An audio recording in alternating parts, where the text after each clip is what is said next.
to the dealership, and then get a loaner car. And this morning I had to go to the track to do the training, the usual training that I had to do before racing. Okay. I was doing that. I was getting ready to leave, grab a couple of things to show you guys, and then as I was getting out of the racetrack, freaking car power went off. Same thing happened. The loaner car broke down too. No, so, the loaner broke down. So I called my agent right away, and then he loaned me his car, and he's like, "Get out of here!" Yeah.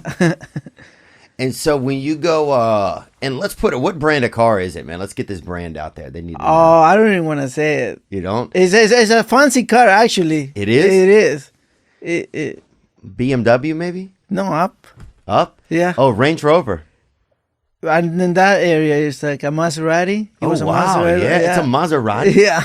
You drive a Maserati? Well, no, that was a loaner car. I drive an Alfa Romeo. Oh, that's what Nick drives. And then the engine light went on in that car. That's what happened. Like I was driving and then the power went out. Like it's just probably a bicycle could have gone faster than that. So and when the power goes out in your car, do you kind of get that same feeling? I do. I was doing like, come on, just one more pull. You have to do it.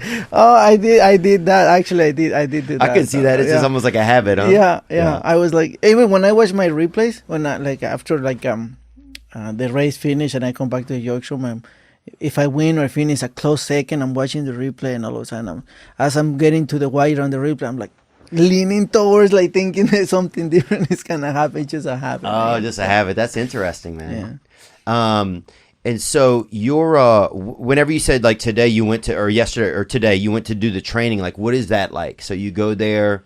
Is there a time you have to be there on a race day? So today's a race day. Yeah, today's a race day. Well, typically even in a race day, we Monday through 7 days, Monday through Sunday, we train horses. Okay. You know, and those horses that we train in, we usually get to run them like a week from now, or 15 days from now. So we're constantly working these horses, and then like they're not necessarily gonna run on the weekend, but they might run like the weekend after, so I see. So horses that are going to be like, say if I'm going to go to the racetrack, like maybe in a week or two, the horses I'm going to see then, you guys are kind of training them, getting them used to the track? No, getting ready. No, just like a normal athlete, getting the physical training into it, the lung capacity, so they're able to push harder in the stretch and things like that. It's like it's.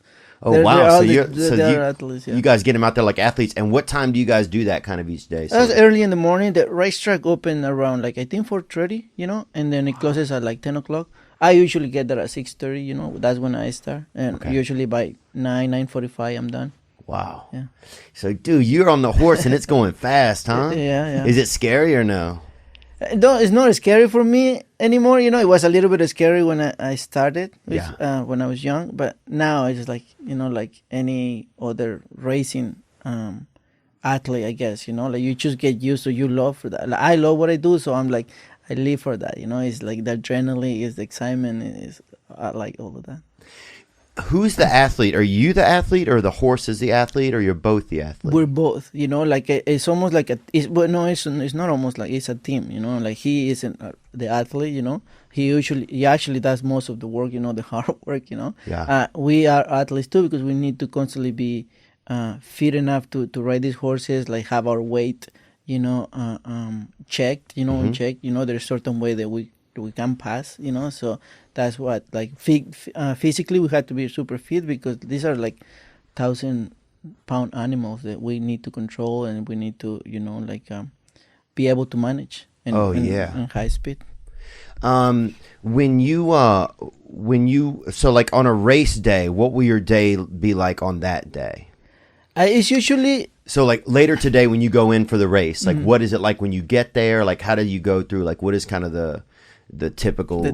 Yeah. Well, for me, it's like I wake up, like I said, I go to morning training, and then that usually finish at like I said, 10 o'clock. You're done, Okay. And when you're training these horses, like what are you doing? You're like just almost acting out a race almost. Yeah, it's exactly that. It's just like we simulate a little race by themselves. It's just like each horse. It's not like we're working a tango horse at the same time. Not like a race, but like, for example, I'll work my horse 5 furlongs. That means that I had to make 5 furlongs in a certain amount of time, like 101. The trainer will tell you how fast you want him. He wants you to train the horse. Okay. You know, so if he tells you, hey, I want you to work 5 furlongs in 101, so you do your best to pass those 5 furlongs in 1 minute and 1 second. So you're out there just kind of setting goals, almost like a like somebody on a track team would be doing. That's exactly that, you know, Okay. and that gives like the horse fitness and the lung capacity for like. And do they like it? Do the horses like being racers, you think? Thoroughbreds do. Thoroughbreds do. Yeah, thoroughbreds do. It's like any normal, any living creature. You know, there's some horses that don't. You know, there's some horses that like, you know, that no matter how much you ask them, they choose no born to do that. You know, but they're like. Oh yeah, like Antonio Brown, kind of a little. And there's some horses that they do really love. You know, they're like, so maybe like I can't explain that because it's a feeling, you know. Sometimes I'm on top of them and I do the bare minimum and I just encourage them to go a little faster and they are waiting for that to they take want off. it. Yeah, they want it. Yeah. So it's interesting. So some of them, can you tell sometimes how excited they are about it and how much they like it? Yeah. Oh, you can. Yeah. Well, I feel lucky because I feel that I can tell that, you know, because I grew up with horses since my early age. So. And so what was that like? So I'm trying to think of what else I would think about, like being out there.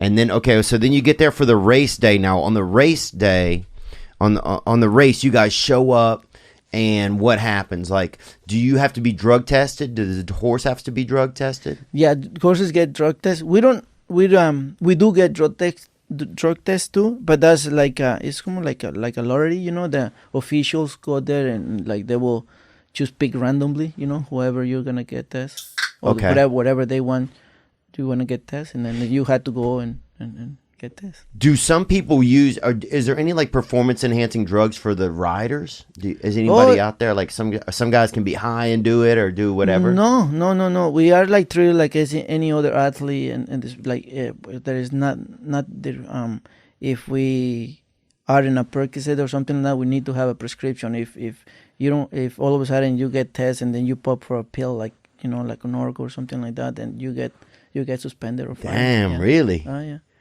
So everybody got to really keep it together, the horse and the people, huh? Yeah. So it sounds like a lot of jockeys have prescriptions. Yeah, exactly, right? Yeah. Let me show you mine. When you so what is the fitness of it like for you? Fitness, for us, because we have to be more lean and stronger. But as strong as like a 120-pounder can get, you know. So right, because yeah. I'm from Louisiana originally. And they have a lot of guys from Louisiana that are jockeys. Yeah, there's a lot of Louisiana jockeys. We have like Alvarado, like there's a couple of names you would hear, Melanson, like a lot of names you would hear a lot. Ken of Desormo, I think he's a Hall of Famer on horse racing industry. He's from there, I think. Yeah. Is he? What's his name? Ken Desormo. What's the last name? The letter that starts with D. Dormond, Dormond. No, D-E. D-E. DeLong. I'm saying DeLong? no. Ken with K. My English is horrible, so it's my second language. So like, don't. Mine's bad. It's my first language. Yeah, that one, the first one. Oh, That's a hard name for English people. Yeah, Ken Desormo.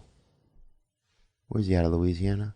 A lot of guys, they got the little swamp babies, man. A lot of French little swamp babies. They pull them up from Maurice, Louisiana. Yeah, that is a real swamp town right there. And so it's popular in that area.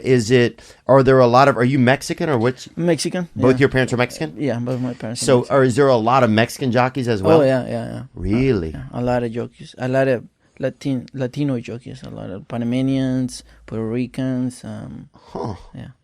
So yeah, it's because it's interesting that a lot of those guys are from Louisiana, and then a lot of them are from Mexico. Why? Because it's smaller stature. I think so, but there's really jockeys all over the place. We have like Italian jockeys here right now. We have French jockeys. You know, I think it's like whoever is small enough to be a jockey. So it's more about a size thing. Not really. It doesn't matter kind of where people are from. Yeah. What was your journey into jockeying? Like, how did it kind of start out for you? Because it's such a unique. I mean, I was talking to a friend of mine the other day. This guy Walker Bueller. He plays for the Dodgers actually, and he was on here a while back. And he and I went to dinner the other night. And he's telling me about he had a brother-in-law who was a jockey, Yeah. and Robbie Alvarado is the guy's name. Wow, And Robbie. so he went. I was like, maybe we should get a jockey to come on the podcast and talk.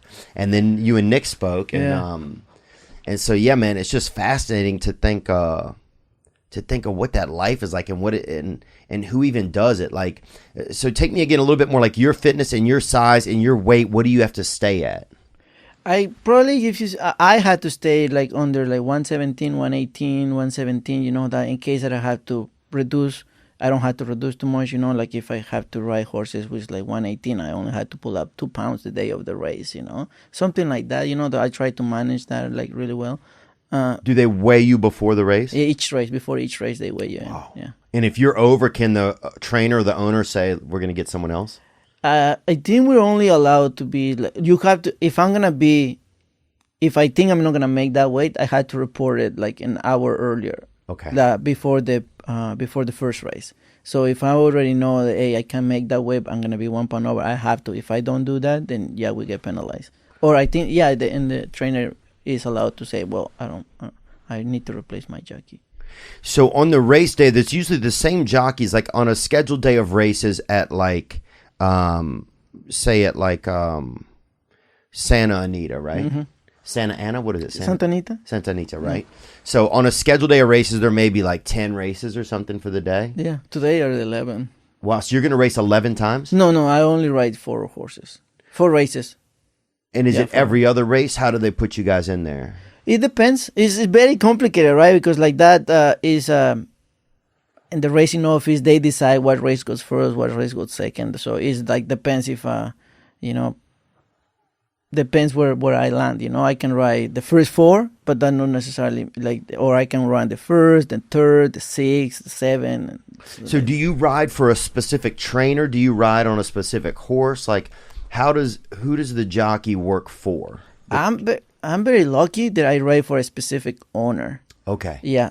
So you ride only on his horses? I ride all of his horses. I ride. Okay. All of them, and that has been since 2012. I'm wow. very, very lucky. So I'm in a very, very sweet position that way. So I'm not specifically for the same trainer, for the owner, you know. So that's good for me. So, yeah. He has. So a lot of you have horses. more like that. That means you just have like more of a long term, or you just have work. What's it called, Nick? Work if you have the same job at a long time. Tenure. Yeah, you just have like some assurance. You're more assured. Like, do you have a contract, kind of? It's not like a real contract. It's more like a spoken contract. You know, like a French. Like, he's been so loyal to me, and I've been loyal to him. So like, it's just like a partnership. Partnership that is going to continue. We had early success in 2012. I think that's what sparked it. Yeah. So, yeah, some job security. Yeah. So when you get on the horse, you're on the horse, and you take the horse out to the what? To the racetrack. To like the voting booth, you know what I'm talking about? Like the paddock? That we call it the paddock. Oh, where the like, paddock is the circle, right? The little circle where, like, you know, the horses run. Before we get in top of the horses, they, like, you know, there's like the people can look at them, you know. If you're gonna bet, you're like the gamblers. I go look. That's when I go. You're gonna look and see which horse you like, and you can bet. Yeah, look at them. Then the trainers put us on the horse, and then we go to the racetrack and do the pre-warm up before the race. Okay, so if I'm a bettor, right? Uh-huh. Which Nick is, but if I'm a bettor and I go to the paddock, is there anything I can look for as a bettor that can give me any sort of insight as to how the only thing that I can give you a tip, sort of, you know, try to look for horses that are not too nervous or sweaty, you know, because they usually are like they're not gonna perform well. Like, most of those horses are like, you know, they're too nervous and so sweaty. They already spending a lot of energy, you know, being like so. Sweaty horse, dude.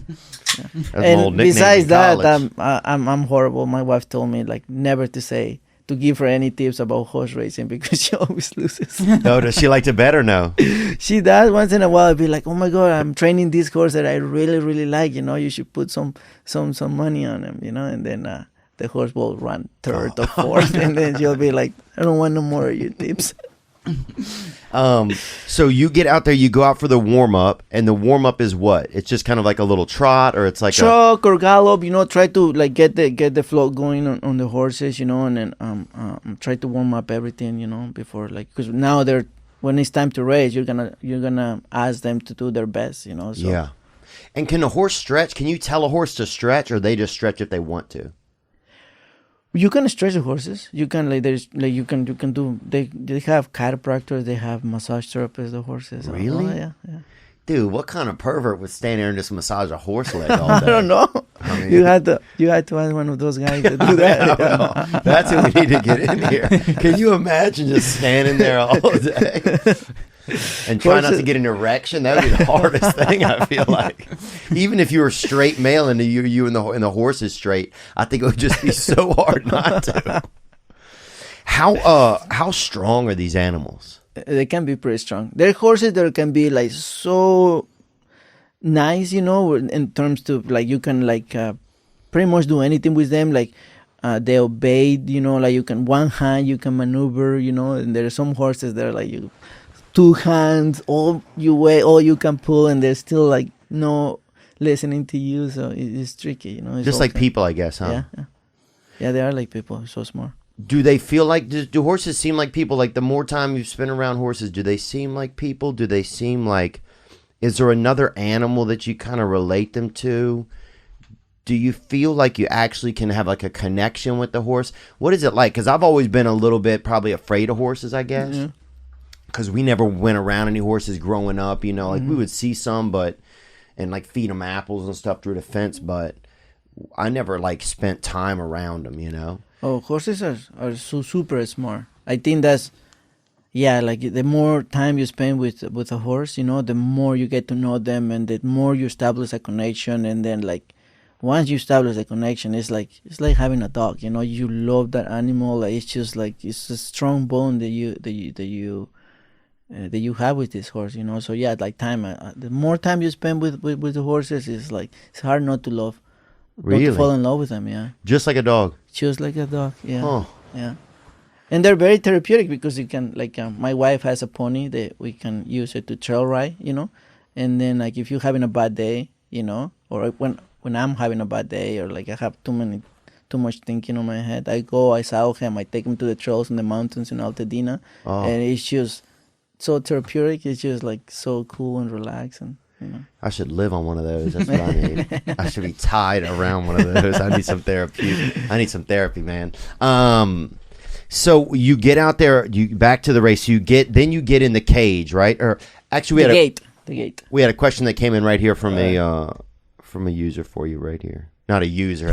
Look, I'm not judging the guy. He does look like maybe he's been up late. Yeah, he looks like maybe he's been up a little late, but it also looks like John Cusack's brother. What's up, Mario? Quick question.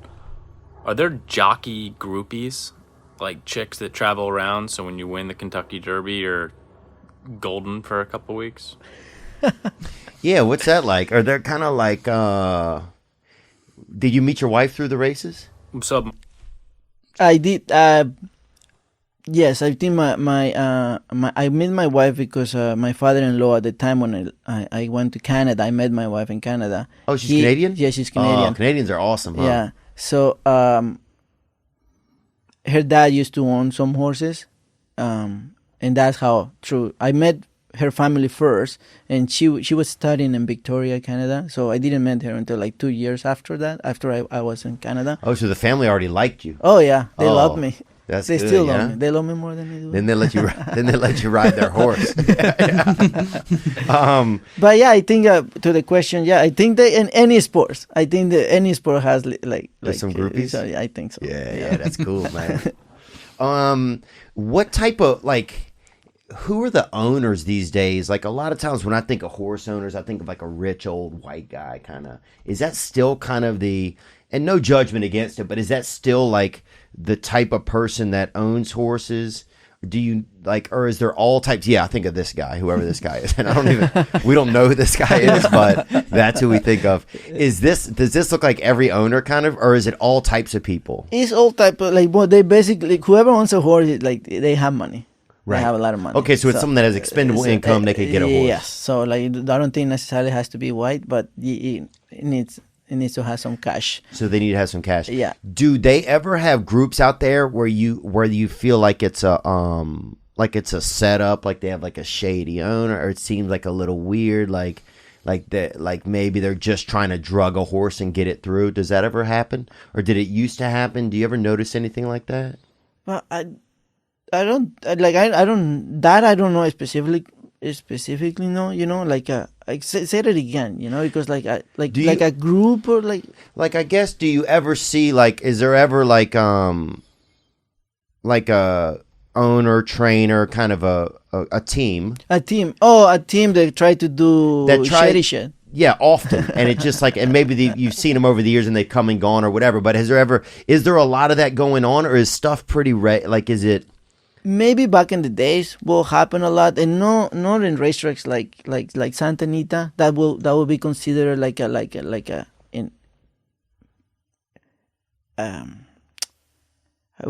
Santa Anita will be considered like one of the top racetracks. Santa Anita, Right. New York, Kentucky, and Prestigious? and prestigious, like an elite or like an A racetrack, Right, like an right. A racetrack, and then you have B racetracks, C racetracks, and that probably will occur more into like small racetrack where there is not a lot of restriction or not a lot of people watching. But like I wouldn't be surprised if those type of things happen there. Oh, it gets a little more seedier the further you go down. Yeah. Oh, maybe wow. like, for example, like UFC. I watch a lot of fights, like say Yeah. UFC now with USADA and everything is like cracking down and things like that. Huh? But the Yeah. more you go to the lesser organization, well, maybe they're not as tight, so. Oh, the urine, you could drink it, I feel like, off of half these guys. You know what I'm saying? I'd have had a glass of whatever Anderson Silva had in them, I think. I mean, they just had, it's definitely a lot cleaner these days. Yeah. Who are some of the fighters you like? Oh, I like a bunch. You do? I like Nate, the Nick Yeah, Diaz that brothers. Nate was Those are crazy, hard huh? not to love. Yeah. I wish Nick fought more, man. I know. I don't know what's up with him. I wish to. I get it. I just don't want him to get older and then wish he had fought more when he know, was right? younger, you Yeah. know? But you never know with those guys, right? They really seem so genuine, that like the way I look at him, I don't think that will occur to him, Yeah, that's a good point. He probably lives like, he does what he wants. It Right. seems like so. I think they definitely do what they want, Yeah. no doubt. Yeah, did you see that fight the other night with Edwards? Yeah. That was good, huh? Yeah. God, I was I like, was come hoping at the on, end. go for the kill. And he's just pointing at And him. he's pointing at him, and I'm like, my wife is yelling, I'm yelling, my Oh. son is looking at us like, what the heck is going on with you guys? Yeah. And I'm yelling, and you go don't even for have it. a son, so it was like way insane. Yeah, that was magical, man. Yeah. What do you think about did you see the last Poirier McGregor fight? Yeah, so I was surprised. I was surprised that how fairly easy Poirier beat McGregor. Yeah. I think McGregor beats him this time. You think so? I think so. I feel like it's. I mean, I definitely don't think that, but I think it's hard to come. I just think it's hard to like get that mentality, Oh, but unless he doesn't have that anymore, I will blame the first fight until like he's like long time hasn't fight, and then like Well, that's a good point. That's what I think, but I will relate it again to horses. There is some horses that the very good horses that are undefeated, like they can win 1, 2, 3, 4, 5 races in a row, and the moment they touch the feet, the moment some other horse pass them, they're never the same. Really? Yeah. So that thing happens to fighters too. The more they feel Yeah. this thing, and all of a sudden they 2, 3 losses, and like mess up with their head too. Happens to comedians too, man. Happened to me, I think. But no, that's so interesting. So there can be like a moment that happened in a race, like in a big race, where another horse passes it, and it's never the same. Yeah, for horses that happens. It happened to me. It happened to a very good horse that I was Really? riding, yeah. Which one was it? What was it? Nyquist, 2016 Kentucky Derby winner. Right, and so so take me back to like, I mean, you had just started racing, right? You'd been racing you had just been racing in California for a year? Not even a after year. you won? No. I mean, my first Kentucky, I was lucky enough to get my first Kentucky Derby back in 2012, and then I was racing in Canada. Okay. On 2011, the racing season finished in September, October. So usually I will come down to San Francisco and ride in San Francisco in the winter, and then but for whatever reason they didn't want to give stalls to my Canadian stable that I was with at the time. Okay. So they reached out to Santa Anita, and Santa Anita was like, "Yeah, we'll give you some stables so you can run here your horses." So that's how I ended up in LA, in Santa Anita in late 2011. So that was your first time getting to Los Angeles? Yeah. And then that was like, October, November, December, January, and in 4 months, then I got introduced to I'll have another, which went and won the Kentucky Derby. Yeah. You won twice, right? He won the Kentucky, and then he won the Preakness. Yeah. But you won. I won 2012, and then 2016. So is there like a rookie year for riders? Yeah, apprentice. We are called apprentice when we are our first year. When we get the license to be a professional rider, then our first year we call apprentice, and then with that we are allowed to raise 10 pounds lighter than the professional jockey.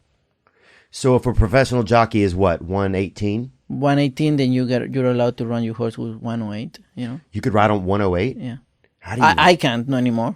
I used to. You didn't even chew gum. I feel like. Yeah. No, I can't anymore. I used to when I was 18 years old. Yeah. Oh, so what phases a jockey out of the job?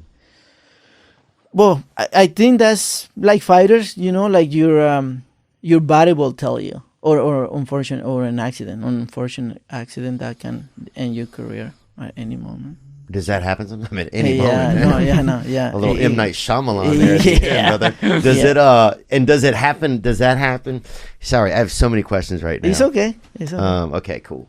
So, does that? Yeah, take me through some of the dangers. What is some of that danger like? If you have is it like a?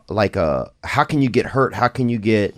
I mean, I know you can get thrown off of the horse. That's probably the biggest fear. Yeah, that's probably the biggest fear. The biggest fear for me is probably like getting thrown off of a horse if I'm like in the front runners, because then you have for sure you have people coming behind you, and like I said, these are like 1,200 pound animals, and some then bad drivers too. Yeah, you don't want none of them to catch you mid-air or like on the floor. So that's probably... So that's almost one of the scary parts, I bet, about taking the lead, is that it's somewhere in your head. You're like, now if something bad happens, all these horses are going to come up behind. Yeah, but you don't think... I think like the moment that you had those thoughts, that's probably a good time to retire. Oh, like, I see. Yeah, if you're like going in the front and you're thinking about, oh my God, like... I better pull back. Yeah, no, you should be focusing on how to win the race. Yeah, I think the moment you start having those type of thoughts, I think you should call it quits. That would be me. I'd be like, you guys go on ahead. Okay, so you get into the paddock. You get into the gate, right? Is that what after it's the called? warm up? Yeah, the gate that we're So after the warm up, you guys, because I'm always wondering whenever I'm there betting or whatever, I'm like, Jesus, what are it takes forever doing out here? Yeah, they got one guy, and then the guy in the pink hat comes out. I'm like, why is the guy wearing pink? I don't even know what's going on. I feel like it's a gender reveal. But then finally, they get everybody lined up. Yeah. Is it easier to be the first horse that gets lined up in there, or the last horse, or does it even matter? Yeah, I think it does matter. I particularly would like to loan last, but you don't always. Well, we don't choose that. It's like whoever number you have is by number. So whoever is like if you have the 7, 8, 9, 10, you're probably gonna be put on the gate last. Right. So I prefer that, because then my horse doesn't have too much time to think inside the gate. It's just basically go, ready, go. Yeah. And so once your horse is in the gate, what are you doing in there? Like, I see you brought is this a saddle? Yes, a saddle. Yeah, that's what we use to ride them. Can I pick it up? Yeah, you can pick it up. Dang, dude. This is the lingerie of saddles, huh? My God. Japanese saddle. Is it? Yeah. Wow. Shout out to Japan. Yeah, shout out to Japan, dude. Very ironic that they have a driving instrument that they have put together. No shade, but that's wild. So how does this even... I know, right? I think I'd just rather wear thick underpants. I'd be like, this is so small. Yeah. So this goes towards the front of the horse. Mm-hmm. And you... And what is this? What is it? These are Those for are your feet? stirrups, yeah. No. Yeah. Oh my gosh. And this is yours, MG, right here. Yeah, MG, yeah. Oh, that's cool, man. So, and this is a pretty commonplace saddle. Yeah, that would probably like most of unless you go like there is a little bit bigger saddles and they actually way smaller saddles. This is probably like mid-size saddle, you know. Okay. There is some saddles that probably like weigh 1 pound for like people like jockeys that struggle a lot with weight. Oh, really? Yeah, they're basically just stirrups and that little tiny thing. Yeah. Honestly, like it probably is like this big. Some chubby jockey Like rolls in there. Yeah, like Okay, so this hooks into the belts that go the under girth. the horse? Yeah, like it's like elastic band. You know, Okay. we call them girths. You know that. That's what. Okay, so you're out there. You get on you have the saddle. You're on the horse, and you're in the gate. And then what happens? What are you doing while you're in the gate to keep the horse ready to race? We just try to your best and to like just have we have another person that is kind of like helping you manage the horse while you're in the gate, and this happens more than maybe like 15 seconds you're in the gate, you know, 20 seconds, 25 Right. seconds the most, you know. So for that time you have a person kind of helping you control the horse and kind of like make sure he's looking Facing forward, just like a rodeo, almost like a rodeo when they're getting on the bull. something like Yeah. that, you know, and then hold on and wait till they get open, and then it's go time.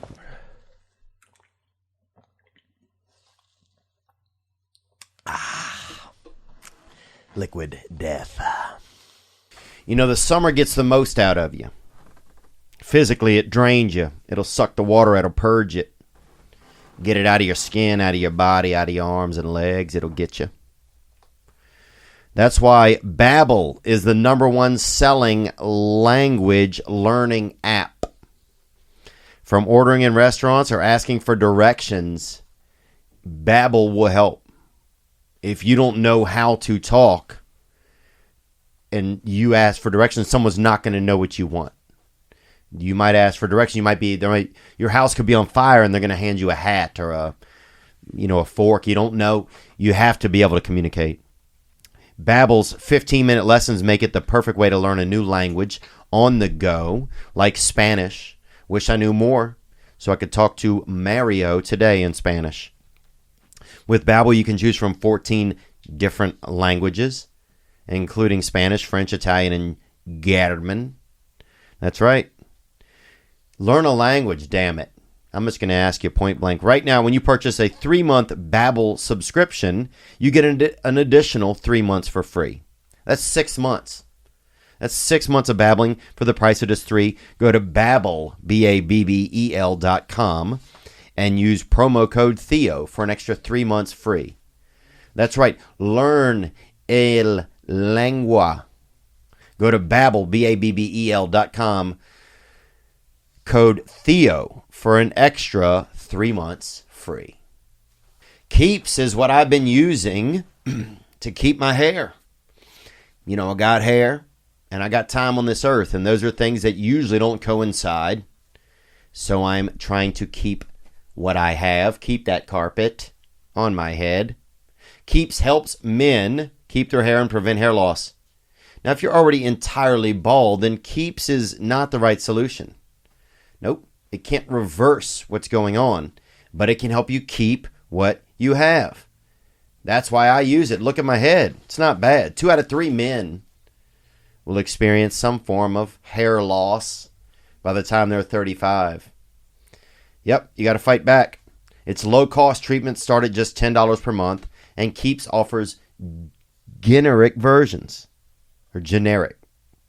If you're ready to take action and prevent hair loss, go to keeps.com/Theo to receive your first month of treatment for free. That's keeps.com/Theo to get your first month free. Keeps.com/Theo. And so once the gate opens, what is the first thing? Does the horse automatically know to go? They know to go, and then sometimes you have to encourage them, you know, and then whatever the plan was with the trainer, whatever the trainer told you, like, hey, I want you to be in the front, I want you to be, you know, mid-pack, let 2-3 horses go. I want you to be last, then right away, then you try to do the best you can to stick to the plan. Wow. Is that what's the most exciting point in the race, if there is? Like, is it right when that gate opens? Is that frenetic? It feels like it would be so, like, there's so many things happening at once. Is it hard to kind of just stay in what's going on with you? Yeah, well, the most definitely the gate, because it's like an F1 racing, the start, right? Everybody, you want to get your position as soon as you can, and then from that point on, so then you're able to like chill, relax, save your horse, or like those type of things, So the start is definitely like very crucial and very excited, very like a lot of adrenaline, a lot of rush going on. To me, that part, and then like the last quarter of a mile of the race, especially if I know, I still have a lot of horse, still have something in the tank. I still have a lot in the tank, That's probably the most excited for me. How do you know if you have a lot in the tank? Is it because you've previously tried that horse and got an idea of what's in that horse? Or is it because in that moment you can kind of tell what's in the tank? Both. It's because like you get to know the horse prior, on training. And I consider myself lucky, because like I can tell by just holding my reins, like being in sync, being in how do you say that's like synchronized, or being in in a mutual like a female volleyball squad kind of. I feel you. But yeah, I know you've seen it's like synchronicity kind of. Yeah. So all that, I get to feel my horse. You feel the energy. Like they have a lot of energy. Horses have a lot of energy, so you feel them. So like they'll tell you. If they're tired, or that's all. Hey, you know what? That's all I got, buddy. I have you. You can tell when the horse give you everything, or you can tell when your horse is like, no, we have something. There is little tricks that you can do mid race to kind of test how much horse you have left. Okay. So what are some of those? Take me through some of those, like just even small little things. Small little things is like, for example, you're like comfortable holding him. He's obeying what you said, and all of a sudden you kind of go like, and they're just like you feel the push, the push, kind of shifting gears in a car. You feel that, okay, I have it. So you can like you ease up on him and be like, okay, don't worry. Okay, I see what's up, baby. We're gonna do it when we need to do it. Yeah. Okay. And then sometimes you're asking the horse and he goes nowhere, and then it's like, oh, bro, it's gonna be a rough trip. He's like looking at the concession stand in the distance. Basically, yeah. Is there a way to turn around? Say a horse kind of feels like it's not into it, or it's gassed out, or it's not having that flair in that race. Is there a way to recalibrate that kind of horse, or is it just kind of like sometimes that's just the way that it rolls? Yeah, well, there's like horses, right? It's a living creature, so like no, like in that is nothing you can do or to shift that. When a horse can give you all the air, when a fire is tired, there's no way you can pump air into him and all of a sudden wouldn't that be great if they brought a pump out? I know, right? So no, like basically it's our responsibility to just kind of like wrap up, save him, and right, save him. So then you're thinking about a chance for him to run a few weeks from now. Yeah, wow. Regroup, like maybe he wasn't feeling good that day, that's the other thing, you can be on the favorite, but what if that horse that specific day that he's gonna run is just not feeling it, like, he is about to get sick, sometimes when we are about to get a cold, like you can feel it, 2-3 days before like that, you kind of feel a little bit. Yeah. So the same thing with horses, so. Huh. Wow, that's so interesting, man. We got a question that came right here for you, Mario. Yo, Mr. Gutierrez, got a question for you, big dog. What is it like straddling one of those land sharks with millions of people watching you? How do you stay composed and not absorb the pressure that is being a jockey in the Kentucky Derby? Are there races like the Kentucky Derby? Right. Thank you, brother gang, baby. Are there races like that Kentucky Derby where it's you just feel the energy so much bigger? Yeah. It's exciting. I think the Kentucky Derby should be on your bucket list, just to go and experience like 160,000 people, all eyes looking, and like the 20 horses that are competing there. The build up to the Kentucky Derby is like it's a different beast. So take me through. Can we see your race when your first win there? And would you say it was 2016, 2012? 12. And how many times have you watched this? A lot. No very many times. Yeah. I haven't rewatched it. No.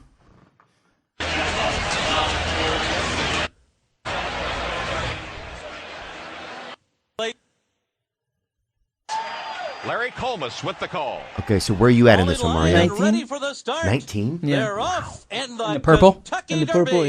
yeah. And as expected, Triniberg had a great start. Gemologist is also Okay, so out let's stop, quickly.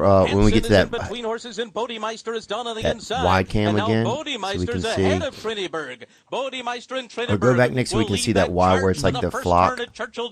Had Okay, a right great here. start. So what's kind of going on right here? Like horses are coming out. Some of them, I guess, like are some of the riders are in the lead here. Like, Yeah. is that because the jockey has like kind of commanded them to be in the lead, or did the horse just come out strong? No, a lot of horses are like being commanded to go to the lead, and everybody is trying to be.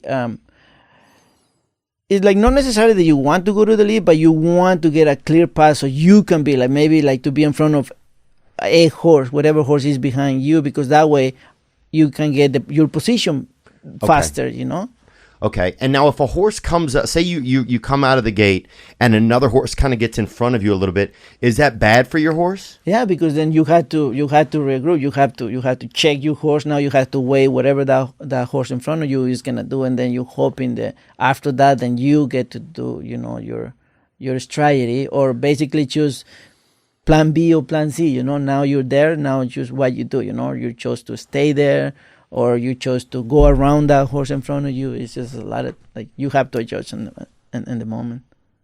Is there a moment, there's a horse here that's in the back, and he's only in the back by about 3 lengths, it looks like. Mm-hmm. And is that right, you think? How many lengths has he been in the back? Yeah, he's probably like around 6-7 legs behind. Okay, Yeah. so my length math is what it used to be. I was just trying to sound like I knew what I was saying. But so he's about 6 or 7 lengths back. Yeah, he is. Does that horse, he still has a chance to win though, huh? Of course. Yeah, no, of course he has. Unless that horse strategy or was to go into the front, Oh, it's going to the front. If that was the case, then he's totally screwed. Okay. He's like not liking his chances. And right the now. jockey's realizing at that point, this is probably just not going to be the This is not day. gonna be good. Yeah. Okay, cool. Let's keep it cruising then. start. Gemologist is also out And quickly. where you at right Hansen here? is in On between the horses, outside? and Oh, there you are Bodemeister is cruising, down on huh? the Yeah. inside, And now Bodemeister's ahead of Triniberg. You're kind of in the middle right now, right? Is that I'm your in the purple mi- helmet? Will lead Yeah, the that purple charge helmet, to the I'm in the first middle. turn at I'm Churchill. gonna bounce a See the little bit. gas. That thing's got some gas in it, huh? Yeah. Hansen's hard to control early. Gemologist is fifth on the outside. I'll have another is next. And Okay, Calvin so Morel is you right stop, on the stop it up here, Nick. So you have turns here. Like, how much turns do you have? 2. 2 turns. So you have this one, and then And then coming the out last of it. one. Yeah. Now, what do you do during the turns, man? Well, you try to save I as hate much. turns. Yeah. Yeah, because you can't do much. Like, even if you're playing a racing game or something, like on the turns, you're like, You had to "Ugh." slow down a little bit. Yeah, you just have to like be in the turn. There's not, you can't. I feel like it's hard to use strategy. Yeah, no, you have to. You just have to help your horse to take the turn the best way possible, and then like set up your coming out of this first turn because you're gonna get a stretch again, Okay. and then line up to get the last turn, Okay.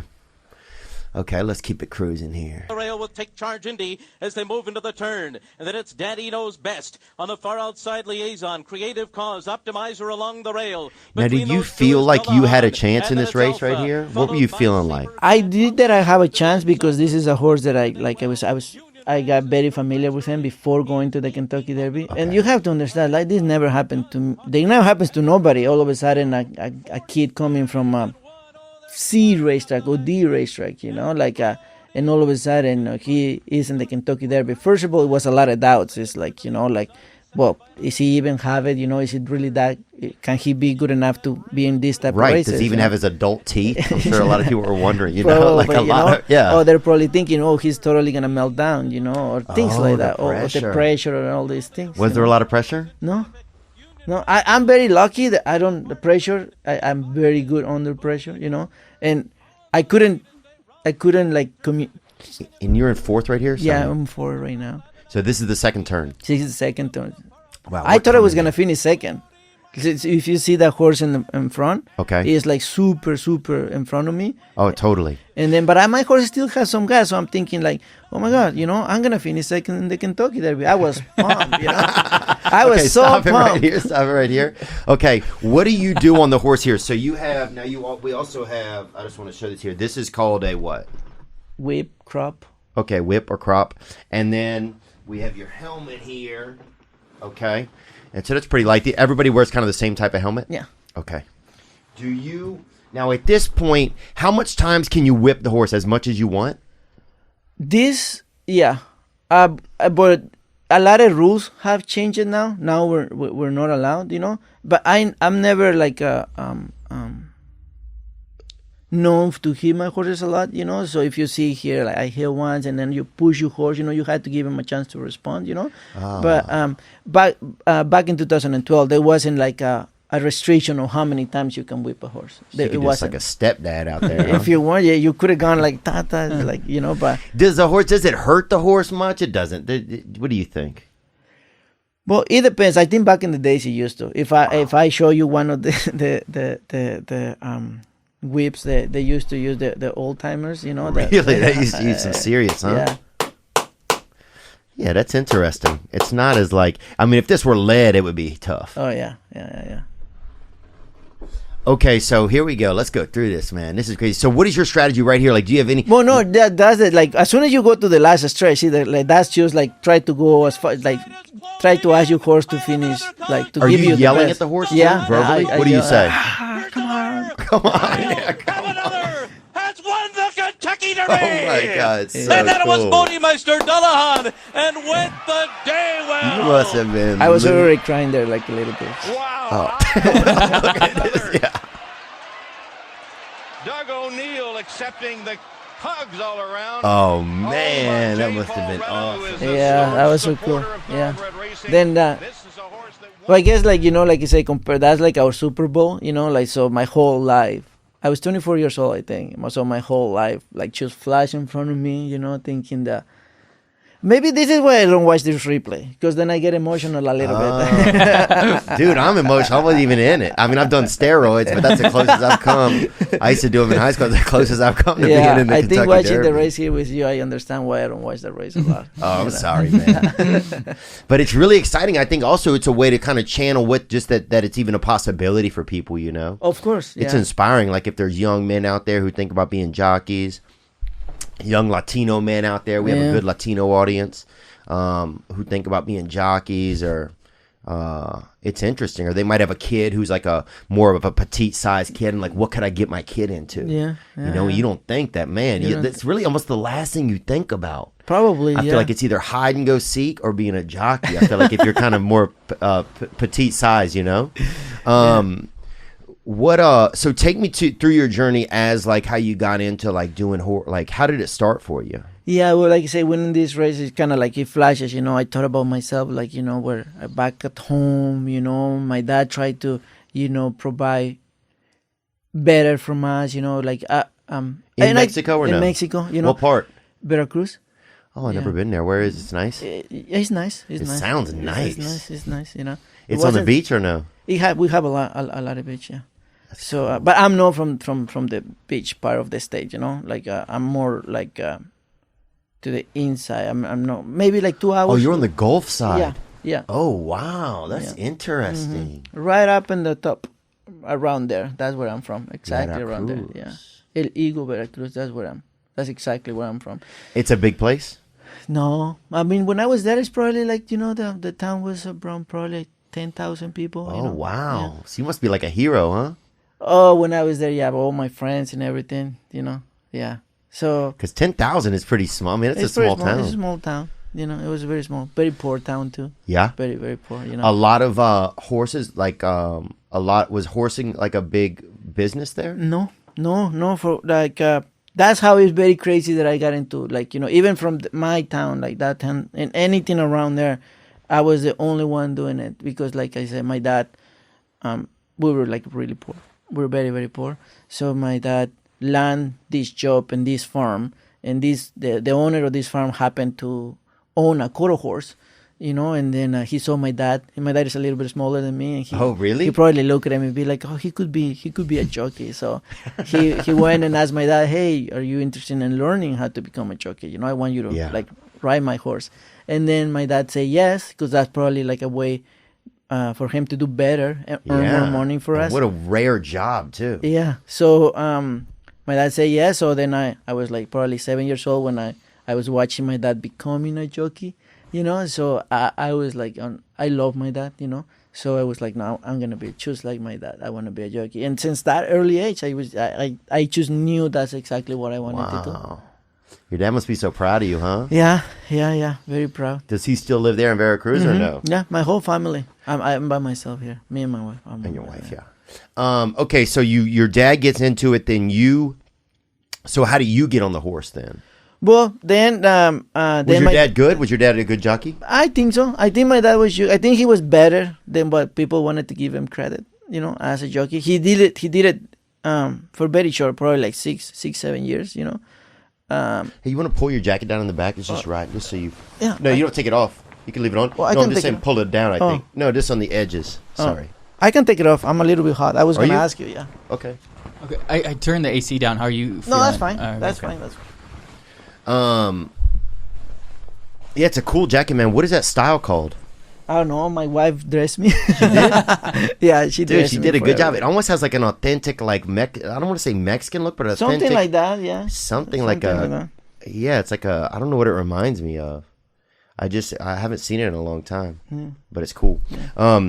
Okay, so how do you get on the horse? So your dad's jockeying. Is he jockeying in races? Is he jockeying? No, yeah, and quarter horse races in Mexico, very popular quarter horse racing in Mexico. Really? Yeah, all over Mexico is very popular. Bring that up. I want to see what that quarter horse is. And what? It's like the little ponies, the little ones? No, big horses. Oh, it's full horses. It's a normal size horse, quarter horse, but it's a very short race. It's like one of those cars that just go like a quarter of a mile, something like that. Oh, dang. So it's like drag racing. And they're more bulk, they're, So it's like drag race, yeah.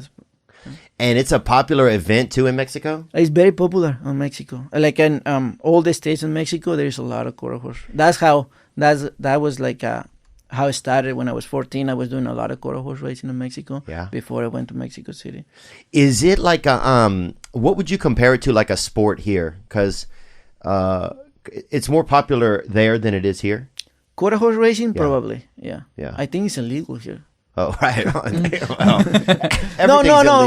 No, I shouldn't say that. No, it's not illegal. We have quarter horse racetracks here, but there is not a lot of them. Right. Well, I would say match races. Match racing means is like in Mexico, like anybody that has a farm, could build their own racetrack and they can put together a car or like 5-6 races, right? And then you charge people to come watch your event, and then that's match racing, I don't think that might not be legal here. To do it, so. Yeah, because I think a lot of horse, like it's all kind of, it might be owned by a lot of like bigger groups and stuff, so they don't want like the smaller guy getting up,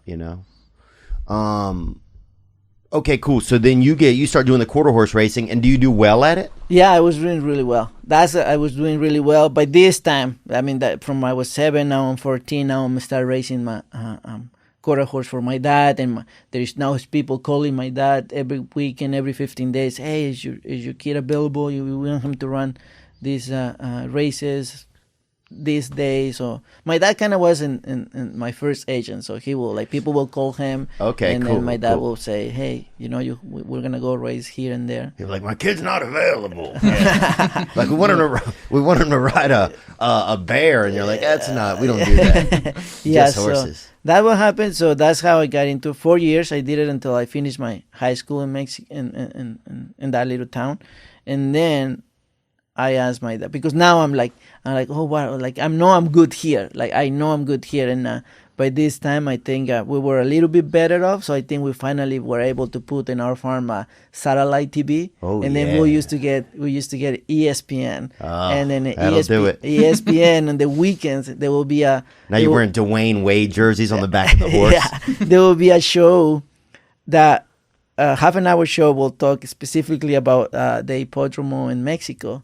About horse racing in Mexico? Really? We only have one racetrack, official racetrack in Mexico City. This is in Mexico City, the Hippodromo de las Americas. So there will be 30 minutes. 30 minutes of like kind of giving you the highlights of the weekend, only highlighting the big races. So I will watch that show every week. I will watch the show and I will see names and I will see like these top jockeys. And now in my head, I'm like, okay, I know I'm good here, but am I like, how good am I? This like, is it here, yeah, huh? this is it. Oh, that's an old picture. Wow. So then you get it in your head. Can I go there and do it? Yeah. So did you go perform? How do you say it again? The Hippodromo de las Americas. Americas? That one. Hippodromo de las Americas. The Hippodromo. Down, a little bit more down. You'll see it. Like that one. No. The one next above. Down. No. That one. Oh, Hippodromo de las Americas. Mm-hmm. So that's the big place, huh? Yeah. So and it's only in Mexico City. It's only in Mexico City. So you went there. Yeah. As soon as I finished my school. Did you play any other sports in school or anything? I used to play soccer, goalie, but I was so small, with my friends. That'd be the craziest. Yeah. Who would put you as the goalie? I know. Not to say that, but we had one of the best goalies of Mexico, Jorge Campos. You do? He was smart. Oh, he was? Yeah, he was smart. Oh, wow. So maybe look, what do I know, man? Yeah, come on. So, yeah. So, Jorge Campos. Let me see him. Yeah, see? That one. Oh, he's a legend, huh? Yeah. I want a picture of him in goal. He's a flashy guy, huh? I like the colors he has. Yeah, he liked the colors. Oh, that was like, I remember when I was growing up, that was like, everybody wanted to be Jorge Campos. Jorge Campos. That's cool, man. Yeah. Okay, so then you get there. So I asked my dad, I said like, Dad, I really don't want to go to school. I really want to go and challenge myself, try it. You just please give me 1 year. I was begging him for 1 year opportunity. And then I convinced him. I packed my stuff and I went to Mexico City. And yeah. Was it scary or no? It was it was, but when you're so young and you don't really think about that, I wasn't thinking how was it gonna be when I was at my goal was like I just want to convince my dad to let me go, right? That I really want this, right? So I convinced him that. So the moment that I got in Mexico City, I was like, "Jeez, okay, now what?" Dude, that's such a great statement. It's so much when you're young, you don't think about what it's going to be like when you get there. You just think about what you're thinking about. Yeah. And that's one thing that's kind of a bummer. As you get older, you start thinking, what is it going to be like when I get there? That's actually, I think that's one of the bummers. We start thinking too much of I think that's probably what hold us a lot of people to really go for what we really want, So. Yeah, because you're right. When you're young, I just got to get there, and then I'll see what happens. Yeah. Okay, so you get there, and how do you get into the race? Has your dad already agented you onto a horse, or what's going on? No, that my dad stayed home, So now I'm even though we're known in our little town and the region that we were match racing, my dad stays home. I'll go by myself to the racetrack. Right, you're grande pescado in your town. Yeah. So now I'm going there, and then like I said, I didn't thought about how I was gonna do things. So all of a sudden I'm in Mexico City. I wanna somehow ride horses in Mexico City, and then I'm like, okay, well, I guess I go to the racetrack, right? So I go to the racetrack. I'm asking people, hey, how do you get in the racetrack? Blah blah blah. There is this gate. Go to this gate. So I'm walking through the gate. I have a garbage bag full of some my pictures and things like that to show people that I'm legit. I can ride horses, right? So and there is a security guard in there and be like, okay, I want to go in. He's like, where's your license? I'm like, well, I don't have a license, This is like Rudy. It's like Rudy Gutierrez. That's what I feel like, So I'm like, well, but I wanna work. How do I do that? And he's like, oh, you first have to get a license. And the guy doesn't give me any information on how to. That guy never does. Yeah, goddamn, So now I'm like, that guy is just he sent me dulces, back. He doesn't care. Yeah. So somebody else told me there is multiple entries. So the next day I go try another one. Same thing happens. They reject me, and finally I land to a gate where the guy is somewhere kind of nice, And then he told me, no, you know what, come, tell them, come tomorrow. I'll let you in tomorrow.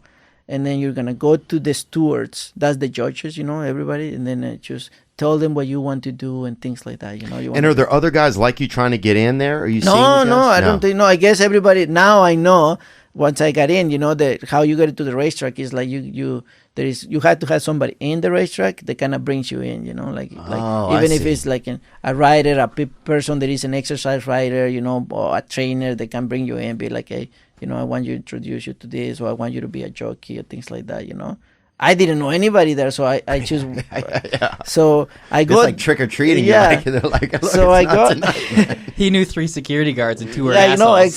exactly. So finally, I went into this. It's good to know, first of all, that security guards are assholes everywhere. That's the best thing to know. Yeah, that they do their like, job no matter what country, where it is. They're the same guy. Yeah, exactly. Okay, so you go in. So you get in front of the right people. Yeah, well, they weren't even the right people. I went to the judge, to the stewards. We call them stewards, the ones that regulate and they make the rules to apply to the trainers and everybody.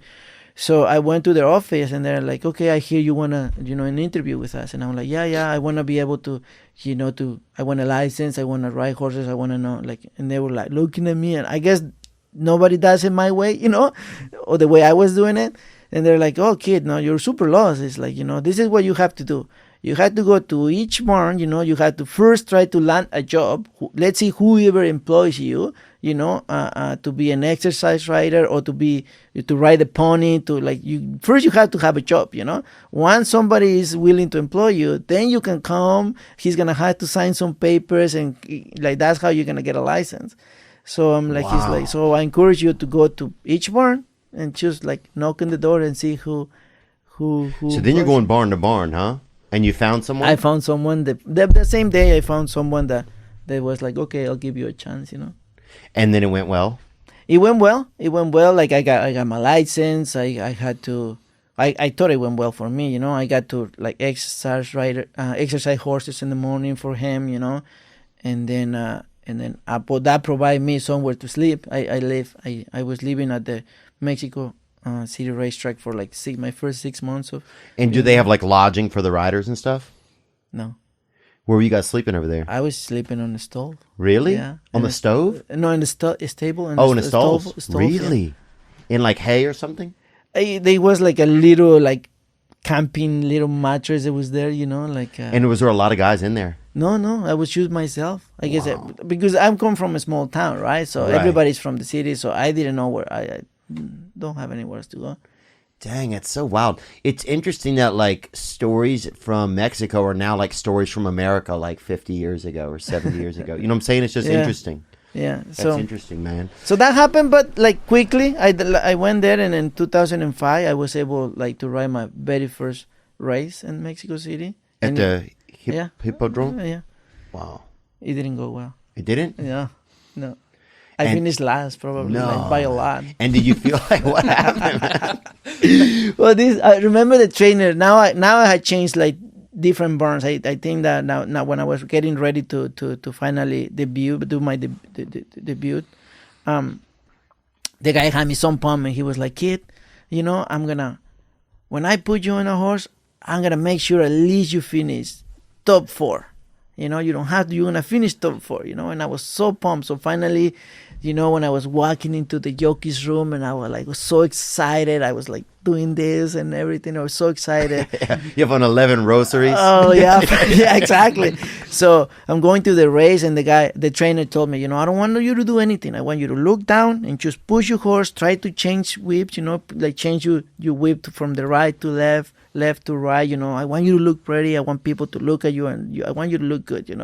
Don't worry about anything else. Yeah. So I'm pumped. I'm gonna finish top 4. So he's not guaranteeing me I was gonna win, but I'm pumped, right? So race goes. We're coming down the stretch, and I'm putting my head down, and I start riding my horse, and I'm switching sticks, everything. I finally see the wire. I'm gonna stop my horse, and I'm not even kidding you. There is some I'm not even kidding you. There is some horses were coming back already for the I was so devastated. I was like, I wanted to go home. I was like, maybe I should go ride quarter horses. Maybe I should just worry. Yeah. Oh my God, it's so funny just to imagine somebody just going all they can.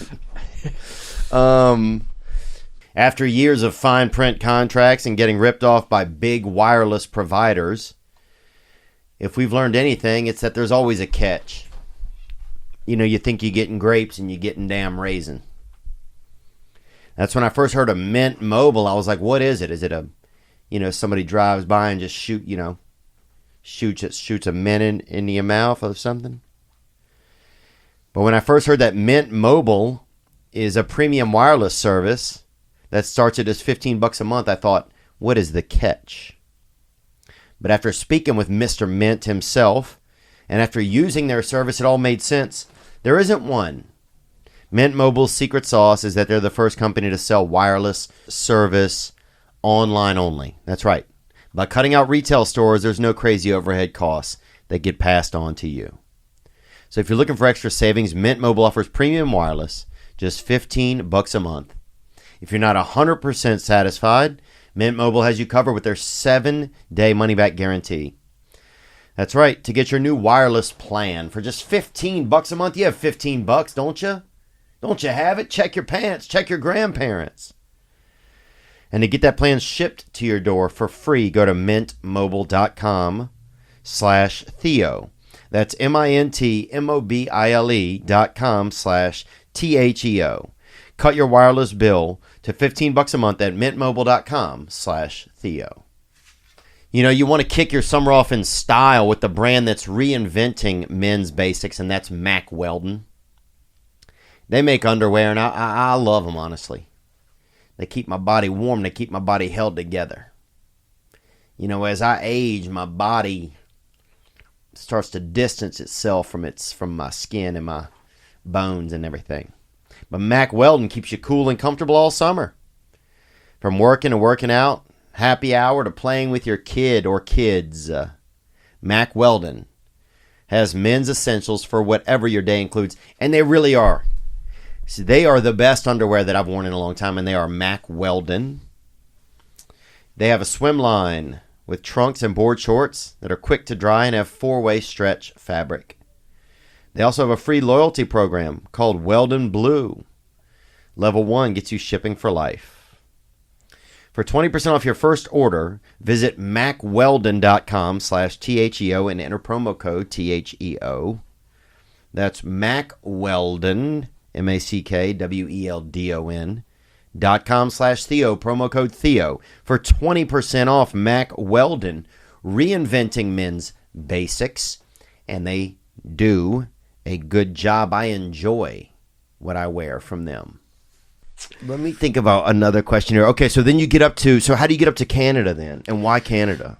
Well, because I got the opportunity. But then, like I said, it took me a while to people to know me and start giving me the chance. But once people give me the chance in Mexico City, I started doing really good. Okay, so you started picking up steam like right away, you know. I finished Top Apprentice on 2005, and I finished Top Apprentice in 2016, and I only rode 2016 maybe half of the season. 2006. 2006, sorry. Yeah.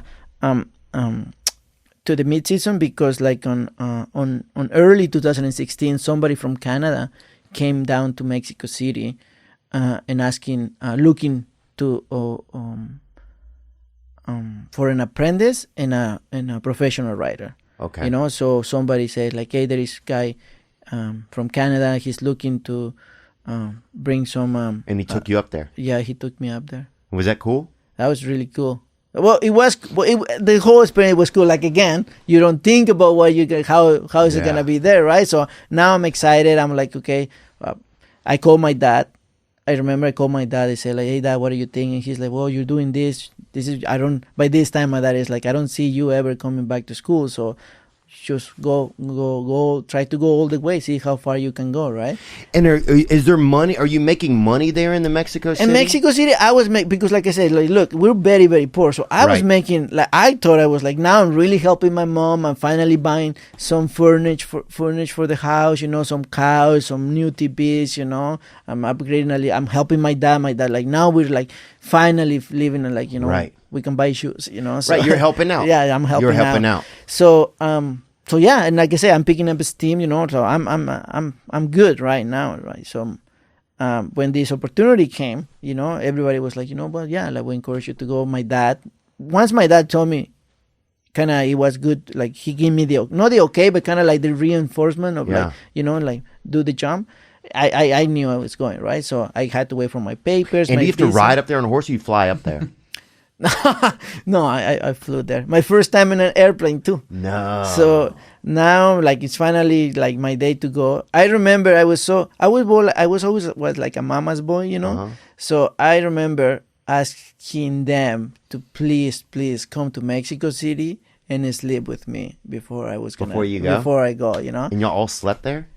Well, in my room, you know, they came and stayed with me, you know. They came to wish you off, right? Yeah. And do you have siblings too, or no? I have three siblings. I have a younger brother and two older sisters. And do they ride or no? No, nobody rides. Is it a female sport as well, or no? Yeah, of course. No, it's female. We have female jockeys here in California and everywhere, everywhere. And Mexico, not much, but now my brother now became an agent, a jockey agent, and yeah, there is probably like 7 girls being jockeys in Mexico City. Is he your agent yet, your brother? No. Okay. No, he has to improve a lot. Dude, put Nick on a horse or put me on a rehab, dude. I'll see what I come in. So yeah, that's how I ended up in Canada with no money. I think I took like 10,000 pesos, and my goal was like, with this 10,000 pesos, I'm gonna exchange for Canadian money. And then I was supposed to have an agent. I supposed to have a place to stay, and I supposed to have a car, how to travel around, right? This is what they offered me. This is what they told me. About $500 you had. Yeah, well, when I got there, I exchanged all my money. I think I got like 450 back in the day, you know, something like that. I don't know, but no more than 400. So there is like no agent, there is no place to stay. So they go and they put me in this hotel very close to the racetrack. Now I know it's very close. I didn't even know where the racetrack was back in those days, you know. And I had to pay for my own hotel, right? Oh. So I stayed there 3 nights, and all my money, basically I just spend my money in the hotel. Oh. And then like I had no food. I don't speak English. I basically was living on chips from a vending machine. Somehow I knew what a vending machine was. What kind of chips was it? You remember? Potato chips and like some other type of chips. I don't know. I was drinking water. I do Fritos. If I do a vending machine, I do Fritos. I don't even think Fritos were in Canada back in the They day. might not have been. Yeah. You know what? You could be right about that. So I was starving for 3 days. Couldn't speak. But that helps your weight, dude. So did you get on a horse? I'm pretty sure I got super light, you know? yeah, so I was like, God damn it. You show up at 9 pounds, 10 ounces onto a horse. Exactly. This is really funny because finally my agent shows up and now he's taking me to the racetrack, right? Oh, and that's exactly what. Now, this is a typical agent. That's just like Hollywood. They show up just when it's time for you to try and make some money. Okay, yeah. So he took me to the racetrack and then he showed me the racetrack. And when I look at the racetrack, I was like, I'm used to in Mexico City run right in a mile racetrack, you know, a mile. This racetrack is 5 furlongs. It's like, compared to a mile racetrack, now you go like in a very tiny circle. And I was like, oh, this is the racetrack? And I'm like, Jesus, what am I doing here, you know? And I was like, okay. And right then in my head, I made my plan. I was like, no, I'm going to ride 1 week. If I win, whatever I win, buy my ticket, and I'm going back. I'm out of here. I'm not going to stay here, you know? So that's what happened. I rode there the first week. I won like 4 races, something like that, you know? And then I couldn't wait for like payday, right? And then I was like, okay, where's the check? So they come with the news. They'd be like, no, we pay here every 2 weeks. Oh. So I'm like, oh, God damn it. I had to stay another You week. got another week. And I stay another week. Okay, I'll wait another week. I wait another week, win another 4 races. I don't know how many races I won. But I know when the check came, it says like around like 16,000, 15,000, something like that. Wow. And then the first thing I did is like go to the calculator, how many pesos are these things, you know? And it was a lot of pesos. And I was like, I'm going to stay here. I'm going to stay here. This is not too bad. That's crazy, man. And so you stayed in Canada for how long? I stayed in Canada all the way up to 2011. That's cool. I love Canada, man. So nice. He was so in Vancouver too. Vancouver. Oh yeah, Vancouver's cool, man. Kitts Beach or something, is that out there? It's a different. It's not. That's not the name of the beach. St. Kitts or something? Is there a Kitts? I should know. I live there like Yeah, you probably. Yeah, I should have known, but I'm horrible. But do you go to the beach there sometime? Like they have like rocks and like you get like people biking and everything and stuff. And It's beautiful there. A lot of lakes too. I love Canada. Yeah. And the people are so People friendly. are super nice. People are super nice. People are so nice in Canada, man. I don't know how they did it. Now, they can't solve this COVID thing. Canada's still closed from COVID. Has Mexico been closed for COVID? I don't think they never really closed. Dude, America, it's the biggest bunch of I feel like it's such the biggest bullshit that they put I used to America. have those talks when this COVID began, you know, because I was like, I think everybody was really following a lot. And I was following a lot what's happening in Mexico. And I hear like the new president talk and how he was like, you know, his explanation for this virus and everything like that, and there's his reason why he wouldn't close the borders. And people will be some restriction, but he would not close the borders, you know. And then I was like, why can't United States do this? And even my wife was like, you know, this president doesn't know what he's doing, you know. He's gonna because the healthcare system in Mexico is not the same as not here. the same as here, right? So I was like, well, we'll see. We'll see, right? And it's fine. It's fine. Unbelievable. It's unbelievable, man, what they do. Well, you can even see it here. Like you look Florida, you look Texas, you look or even California. You know, like how many you know, we went like super crazy, shut everything down. Now that everything is going back to normal, you know, everything's fine. Everything is fine, you know. So, and it's weird. Everything's just suddenly back and everything. Yeah, it's like nothing really sense. changed, right? Like even in our job now, like going into Del Mar season in San Diego, now it seems that it's gonna. Yeah, it's nice, but now for us in this regarding to COVID, it's almost like that now. They say they're not forcing us to get the vaccine, but they really are, because now it's like if I want to go and do my normal training in the mornings, I have to be vaccinated. Oh yeah. Otherwise, I'm not gonna be allowed to go in the mornings and train. I'm gonna be allowed to race, but I need to be in a separate room. And to me, look, I'm not educated, highly educated or anything, but to me it's like, we're all the same family. We're riding here in Santa Anita. Nobody's getting tested. What's different for right now? Why it has to be so strict in Del Mar than what it is right now? So, but now those are the rules, and we need to apply to the rules. And it's the same thing. This guy Cole Beasley, who plays for I think Buffalo now, he just said the same thing, that he's a wide receiver for NFL for American football, and he has to he doesn't want to get vaccinated, but now he has to like practice separate. It's just ridiculous. But why? But he can play, but he's still allowed to play in the game. I know. It's just crazy. It's like right now, I'm allowed to go in the mornings, and we're not testing. You know, we're not doing anything. You know, even the restaurants. You know, why can you just, if everything is open up? I think they're gonna have a little bit of restrictions. I don't know. Well, it's also crazy. Like the mask mandate's lifted in LA, right? Mm-hmm. Also in Tennessee, but if you're on an airplane, you have to have a mask on in between. Yeah. It's like, for what? And also the whole time, like, so I've been living in Tennessee a lot during the pandemic. Oh, well. And like everyone in Florida isn't dead. Everyone in Tennessee actually has been having a great time. And it's just, I don't know. It doesn't really make any sense. You could say whatever you want about the science, but even if you test the science in reality, which is how you create science, with hypothesis, certainly huge cities not getting sick Yeah, no, has definitely. to be a valid test. Yeah, you no, know? definitely. But it's amazing that Mexico didn't even shut down. I knew that.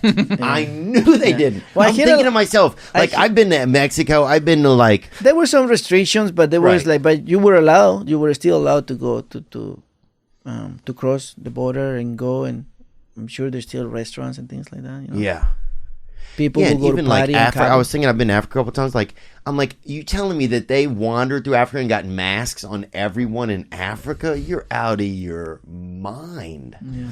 It just all seemed kind of crazy. Let's get into a couple more questions. We had one right here that came in from these two. Well, here we go right here. What are these called? These Track rack. I don't know. track tricks? I don't know what you call them. Track rats? Beautiful ladies, I'm going to call them. Hey Theo, hey Mario. We just had a quick question. We're from Louisville, and we were just trying to figure out where do all the rich horse trainers and owners hang out at? Oh, Is dang. there They hang out any in bars suites. or restaurants or golf courses that we should start going to? And Theo, we'll see you September 18th to celebrate my best friend's 21st birthday in Cincinnati. Oh, congratulations. Gang, Yeah, that's gang, Cincinnati. buzz, buzz. Gang, gang. That Cincinnati show is going to be great, man. Yeah, I guess these ladies are looking to meet some of the owners. How do they, yeah, I how do don't they know. meet They owners? had to somehow manage to get into suites and ready. Like I say, the people that own the horses, they're like They're in fancy, a huh? different level, So yeah. Yeah. Actually, but now there is like something called popular. They're doing like these syndicates. Like when there is like Oh, a there- group of people a can group own of people. There is a couple of guys. They're doing it here in Santa Anita too, where like there is two guys. They get a bunch of people, chip in a little bit of money, and then they own like small pieces of a horse, and then Oh, interesting. yeah. Could Theo just like buy a horse that is I already? think he can afford a horse. but that's already I like. don't know about that. I'll tell you this. If I can, I'll tell you what horse it is. It's named Tom Thumb, and I met him one time at the Pasadena Fair, and it's the world's... You get to name your horse whatever you want. Really? Well, actually, you just have to. You have to. What is it like? We have some type of Oh, you have to send the name through a send the company name and through see? a company, and then they will give you the okay.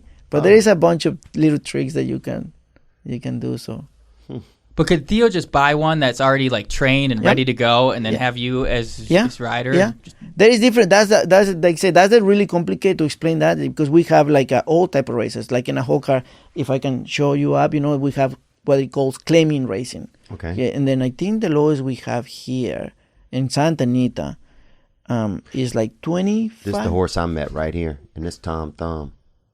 Just him right there. He is so tiny, you may want to take him home That's a and little cuddle him. four-legged But he wants to superhero stay right here there. So everyone can meet the world's How long he smallest gonna be here horse. today for?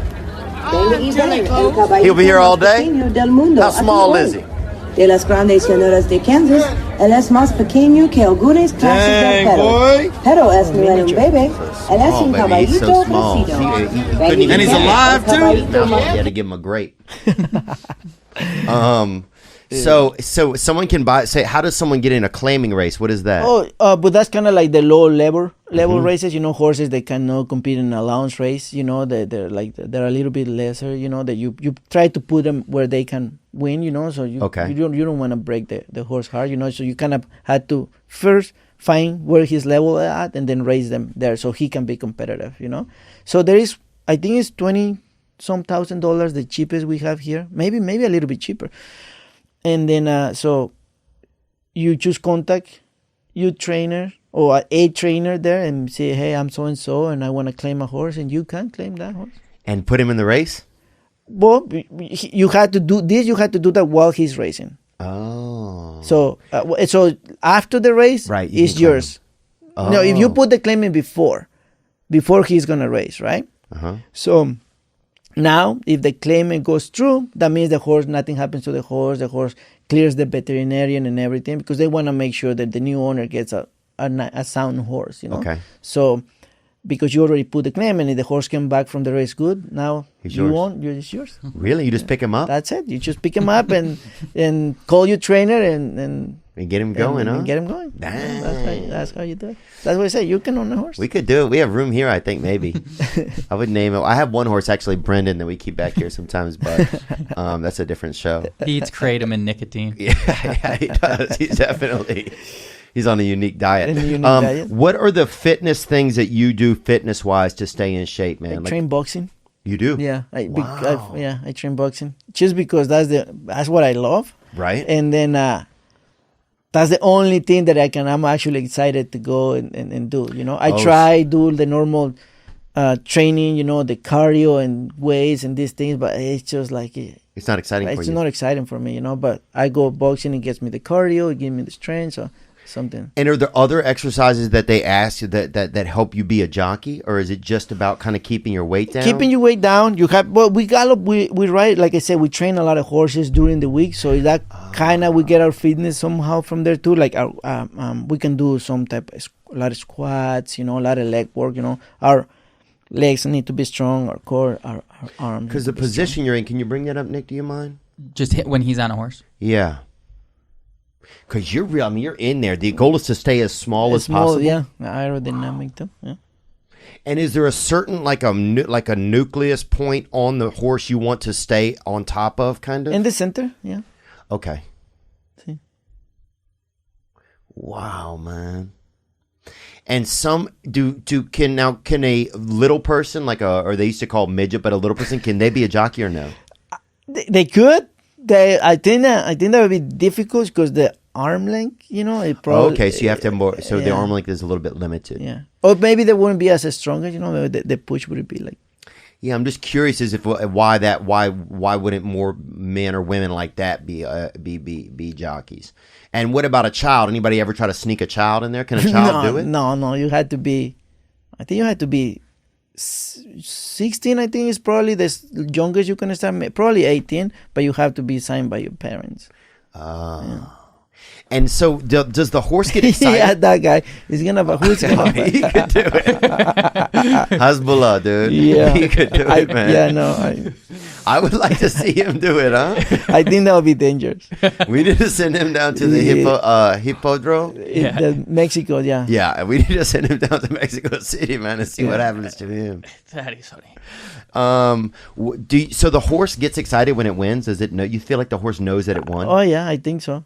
I'm not gonna tell you every horses, you know, but yeah, they know when they win. They even get probably, you know, because they have a groom, right? The groom is the one that they probably spend the most amount of time with the groom, you know, every single day from super early to super late in the afternoon, you know. So, I mean, these grooms love these horses, right? So if their horse win, you know, they probably get the extra carrot, the extra. Right. So they really know everything. Everything. Yeah. Bobbing for apples, whatever they want. Yeah.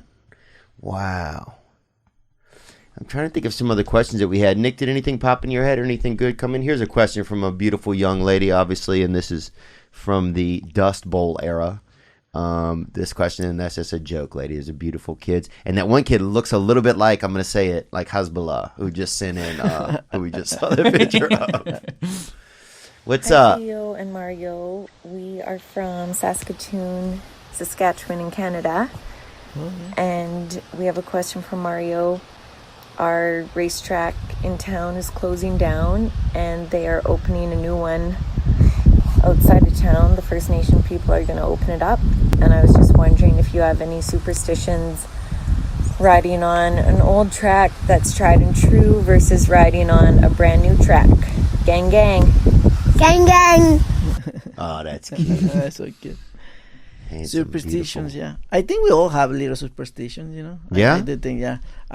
One of mine, in fact, like let's say, like we have big days of racing. Big days when they're expensive races, you know. Mm-hmm. And if whatever I'm wearing, if I don't have a good day, you know, I never wear that for a big day of racing. You know, but I think we all have that little superstition. Is there more superstitions, do you think, between Latino riders or any other type of riders? Do you notice one or the other, really, or no? No, but I really think everybody will have a little bit of something, you know, like even if it's settled, you know, like you don't do this type of thing before you're gonna race, you know. There is a very common thing to say to owners or trainers to say, hey, I see you in the winner's circle, and some people hate to be, so to they won't say that, certain you know? things, jinx themselves and things like that, you know. So. Do you will you wear socks and stuff during a thing? Like, what do you wear to keep yourself as light as possible? Well, our equipment is super light. I didn't. Yeah, I mean, this weighs probably, all this total probably weighs 3 pounds. So probably like our pants, socks, vest, and undershirt alone is probably like only 2 pounds. Less than 2 pounds. And will you eat that morning, or you usually will kind of just have something light or something? I have something lighter just because you don't want to go right with your belly full, Like I have a coffee and I have like a piece of bread or things like that, Walk out of that one. This is an accident? Yeah, so I was going to ask Mario, have you had bad accidents? I just saw this on your Instagram. You were sending a message to your fans telling them you were okay back in September 2020. Yeah, back in September, I think that was a very hard one. I got a good concussion out of that one, So I landed on my head. It just landed and I didn't move. I got scared because I never landed that way. And then, I just felt a pain that I didn't feel before. And I was like, oh my God, I'm as good as gone. That's exactly what I thought. But then I was You're going to be in the wheelchair. You're going to do the chariot races. Yeah, exactly. Unfortunately, we have a lot of fellow jockeys that, they get hurt. They get hurt like that and then they're up in a wheelchair. And so what happens, what is the number one accident that happens with horses and with racing? Is it that the horse stops and you fly off? Is that you get knocked off? Is it the trampling? Like, what's the top deal that really gets you hampered out? It's like, for example, you can get trapped like my last fall. I have a little clips, there is like inexperienced riders. Or not inexperienced riders, sometimes a rider can be a little bit careless, get too involved in the race and start shifting, and then you get sandwiched in between horses and now your horse clip heels, trips and with the other horse legs. And then I think that's the scariest part, and then sometimes. So that would be the scariest thing. Yeah, that would be the scariest thing, because then it's like there is nothing in your control, There is like you choose waiting. I remember back when that happened, I can see the guy shifting, but he was shifting a lot, and I'm like, okay, he's gonna realize he's doing this a lot.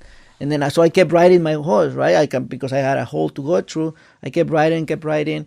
He kept going, and by the time I'm like, I realized, okay, he's not gonna stop, right? Another horse was coming way faster in my outside, and that's how the sandwich happened. And by that time, it was too late for me to do anything, and I was just trying to hold as hard as I could, and my horse tripped, and I went flying.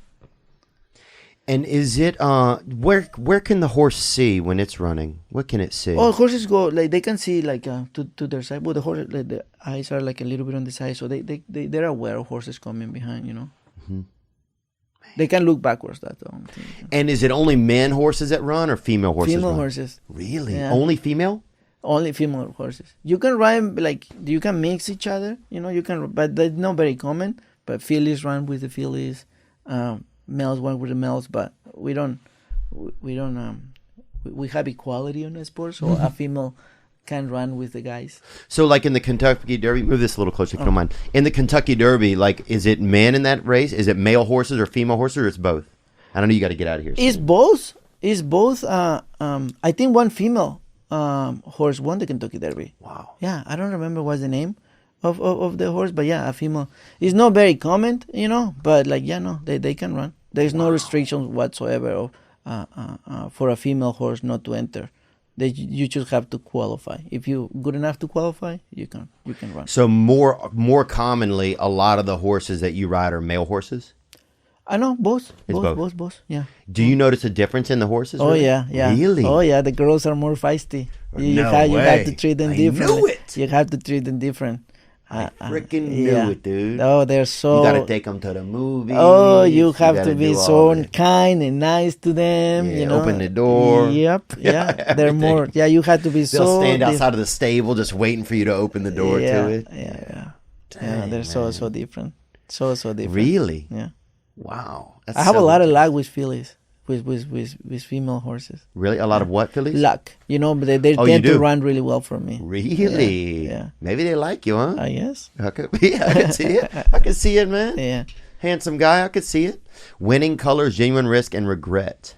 Yeah. The only fillies to win the Kentucky Derby. It doesn't look like any female jockeys have won. No, they haven't won. Wow. I don't think there's a female jockey. Nick, did you have something else that kind of popped up? Just with the gambling, how there's always such a heavy favorite. Where are they getting that information from? What is that based off of? Because the horses don't have a ton of history behind them, from what I understand. They race for like a year or two. So like, how do they know who's the favorite? And yeah, well, I get.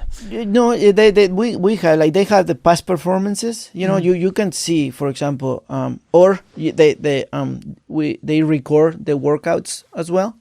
You know, so if a horse is working in good times, you know, so that tend to be or how they doing it. You know, there's cameras filming them in the mornings, how they're working and things like that. You know, and is all that available to the public if you want to research? Yeah, that's available. You Max buy preps, dude.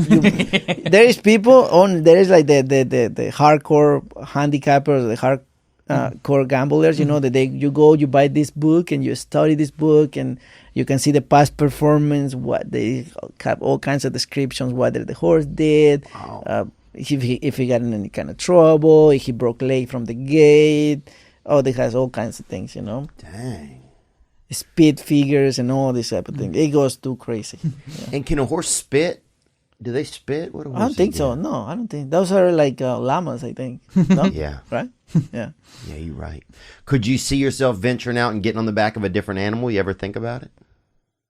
I would choose like make a switch. No, like as time goes on, maybe when the horsing days are over, maybe getting on what's the one? Sometimes they put kids on the thing, the little actually no. I think the sheep or something. Once I retire, the kids just like this. And he goes off. Once I retire, I think I'm gonna choose to stay, like, you know, focus on my family, because like horse racing, the only like different about that is like we are all year around. No breaks for us, you know. And no breaks is not that you can't take up. I can say, you know what, I want to take a month off, but the thing is that like I cannot afford to do that, because if you're doing good, you need to keep that business. You need to keep that business, because the moment you're gone, there's somebody else that is going to be riding those horses. It's like podcasting, man. In some ways, I think it's like any business. You know, you want to stick it with it while you can. Yeah, and if you're doing bad, then you have to stay there every day to somehow to get better. To get better. I know. To get some. And that's. I'll probably put my kid in that. Yeah, it'd be fun, huh? Could you imagine how fun that is if you're a kid? Because you're probably not going to get that hurt. Yeah. And you're just, the crowd loves it when those kids come out. That'll probably be really fun. I could do that. I could see myself doing that. It looks so warm too. You know? So fluffy. Yeah. That looks like Brendan's kid a little bit, doesn't it? Mm-hmm. It really does. Here's a question right here from a young man. I believe he sent in a question before. I feel like this fella, I've seen him, but it's nice to see him again. What's up, Theo? It's my birthday, so I wanted to send in a little question for your little equine piggyback fella you got there. When I went to a horse race, I did a little betting, so I was wondering if maybe the jockeys got in on that, and maybe talking to the friend, hey, I'm going to beat you, I bet you $10. Or maybe, maybe they just talk shit all the time when they're up there in them horses. So, dang. Thank you, brother. Happy birthday, man. That's a good question. Is there any Greg Williamsing going on? There's any cross betting amongst the group? You guys do any? We don't cross bet, but we're like we're so competitive with each other, because that's another thing. Like us jockeys, we're freelancers. We don't make money. We don't like, if you really want to make good money, you have to be winning. Really? That's the only time, that's the only time you really make money, winning, Like say if I ride 5 horses in a week and I finish last in all of them, I'll probably get what do they get $600. Okay, so you get a small amount for racing. Mm-hmm. And if you win, then you get percentage of the purse. Like say Kentucky Derby, so that horse won. Yeah, I get 10% of whatever that horse made. Okay. What did that horse make? Let's look it up. Maybe like 1.6 million probably. So you get 160,000 or whatever. You get a 10%. Mm-hmm. And now is that on any race you win? 10%. You get 10% of the purse. 10% of the purse, yeah. Wow, interesting. Yeah. That's really cool, man. So wow, so it's really on you. You got to get out there and do it, huh? Yeah. You have to get. So to ask that question, there is like like because it's a lot of competition between us riders, I can be like, I bet you $10 I beat you in this race, that type of thing. Right. Is there some riders that are just like all ego and just maniacs? Oh yeah. Really? Oh, there is a lot of fights. There is all kinds of, like if somebody cuts you off in front, like we have fights, we have all kinds. It's hilarious. It's hilarious, dude. It's really hilarious. What's a purse? So the Derby is 1.8 million, so that's a huge payday. But what's you're doing these races weekly? What are the purse on regular? that? It varies. Is like from like I think $25,000 purse. Here is the lowest one, and then it goes up to in a regular day, it goes to like $65,000, $70,000. And so if you have 4 races today, right? Say you have 4 races today, and if the average race is a $40,000 race for the day, so if you won all 4 of them, then you could make $40,000 then. Right? Is that right? No. 4,000 times 16. You can make around 16,000. Something like that. That's great. Mm-hmm. Wow. That's cool, man. One day, yeah. And does all their money come from the betting? Yeah, the racetrack. I think the betting, the racetrack puts up that money. The racetrack puts the purse money. And so no, actually, it doesn't come from the racetrack keeps all the money. All the betting money. Yeah, the racetrack does put the purse. Yeah, but the purse don't necessarily come from the bettings. Because otherwise, we'll get a percent of betting. And it will be probably much better for us. Yeah, you get that pay-per-view money then. Yeah. So then, where you guys' money comes from? What, the entry fees? You think, or something? Who knows? I really don't know that part of it. But somehow the racetrack puts up that money. I think it's share of it. A share of the gambling. It's not all the gambling money is the purse, but they probably take a part from there, But like I said, but they don't share the right. They're not sharing all of it. They never are, dude. So they never are. And they're paying people paying for parking. You ain't getting a share of that. There's a lot of things. Limonada, you ain't getting a share of that. Michelada. Yeah, there's a lot of things you're not getting a share of. Yeah, so wow, Mario, I'm just trying to think of any other thing that really anything, bro. Anything. So now, when would you switch hands with the whip? Does that matter? Yeah, sometimes. It matters because some horses like it better, or sometimes when the horse is still trying, but you need that little extra push. You all of a sudden touch him from the other side. They get a little extra kick, extra push. So all those little type. But now we go into super little details, that little details matter, Sometimes if you move a little bit too early, you're not gonna be able to get there, or you get there too late, or you move too soon, and then you don't get there enough at the same time. It's so interesting because a car, like a race car, you have an amount of gas that everything is so finite. Yes. But with a horse, it's like kind of. You don't really know, so there's this. But that's our job. That's what we have to know. Right. Unfortunately, we don't know if we don't have if that horse give us all mid race. There's nothing we can do. But so sometimes that happens. Sometimes you just get on a horse mid race. Yeah. No, yes.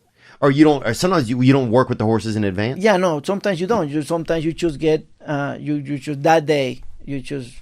Right in that, or somebody put you on a horse that you never ridden, that you never have even training, So now it's our job to try to figure it out in 10 minutes, what that horse is like, or even through the race, try to manage to see, okay, how is this horse? Am I still having something? Is this horse still have something? It's gonna have something for the end. All of that, we have to be able to tell, Mm. Did you, when you chose your wife, did you choose a smaller woman because you want to make another jockey kind of? No, my wife is tall. She is? Actually, all my Canadians are tall. Yeah, all my girlfriends. I don't think I ever have had a girlfriend like shorter or the same height as me. Yeah, I like the long ones. I like big girls. Taller girls. Yeah. Big difference. Hey, whatever. Yeah, big difference. Huge difference, yeah. English, yeah. Any other good questions that came in, Nick, from the videos? You said it's when your body tells you how you feel and how long do you plan on going? Personally, my goal is just to do this another 6 years. Till 40? Yeah, till 40, and that's it. Like I said, you sacrifice a lot, like you're always traveling, and like my wife, it's very hard to make friends, because like friends usually do things on the weekend when I'm riding, right? So even if my wife, hey, let's make plans, like this all there, I'm never available for those type of things.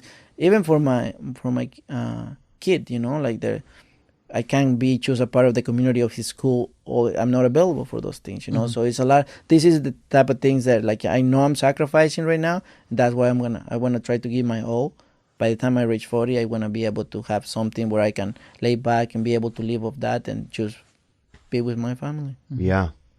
How often do you get to? So you live here in Los Angeles? Yeah, in Los Angeles. Okay. Yeah. How often do you get to be at home then? Right now, most of it Santa Anita. Yeah, most of it in Santa Anita. But then, like I said, we go to San Diego, then back to Orange County. There is another racetrack in Orange County. Yeah. But this is local. So locally, we're moving a lot, right? But then before, let's say before COVID, you know, like I ride for this guy that owns a lot of horses. So usually he gets good horses. When you get a good horse, you don't necessarily compete just here at Santa Anita. If there is a big race in Louisiana or Kentucky or New York, Miami, you know, you travel to these places, you know. So it's a lot of traveling going on, you know. That's cool, man. Is there one place that's not is it fun to race in Louisiana? Is it fun to race in Miami? Is it like the place that's really kind of cool to race? Miami seems like real beautiful and cool. Miami is cool. Like I like going to Dubai. Dubai is good. Dubai? Yeah. Wow, yeah. really? Yeah, Dubai is cool. What is it about it? It's like too extravagant, you know, like it's like rich. People eating gold. Basically, yeah. The racetrack is like people like eating other people. I think it costs like $2 billion to be the racetrack. There is there is like the hotel you can watch the race. Oh, it's just beautiful. It's fancy, huh? Mm-hmm. And a lot of money too. That's crazy. Yeah. Sometimes it's crazy to me how much money some people have. I know, me too. Isn't it crazy? What are they gonna do with it? I mean, you're not gonna live eternally. Yeah. It seems so crazy. And then you would see other people be poor. It just is crazy to me sometimes. Yeah. But I don't think you really realize when you, like, I remember I was very poor, you know, like, I mean, we were struggling, you know, a lot. But all the way up to maybe 12, 13 years old, like that never really occurred to me. I was happy. I was laughing. I know my mom loved me.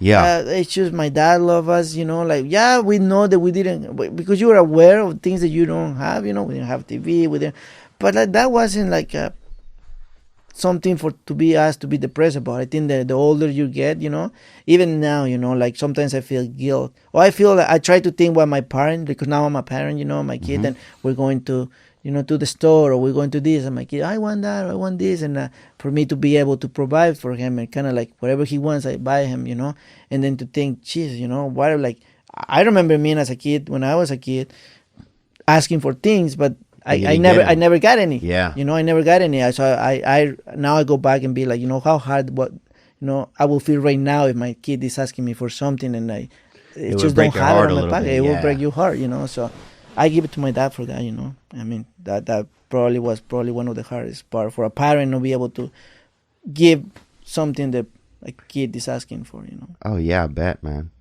Yeah, I remember some of the gifts we would get even growing up were just like regular shit. I remember my mom gave us something one time that we already had at home. She just wrapped it up. Oh, really? Listen to me. We have, this is ours. I have a little bit of a sad story, funny story. I tell people sometimes now.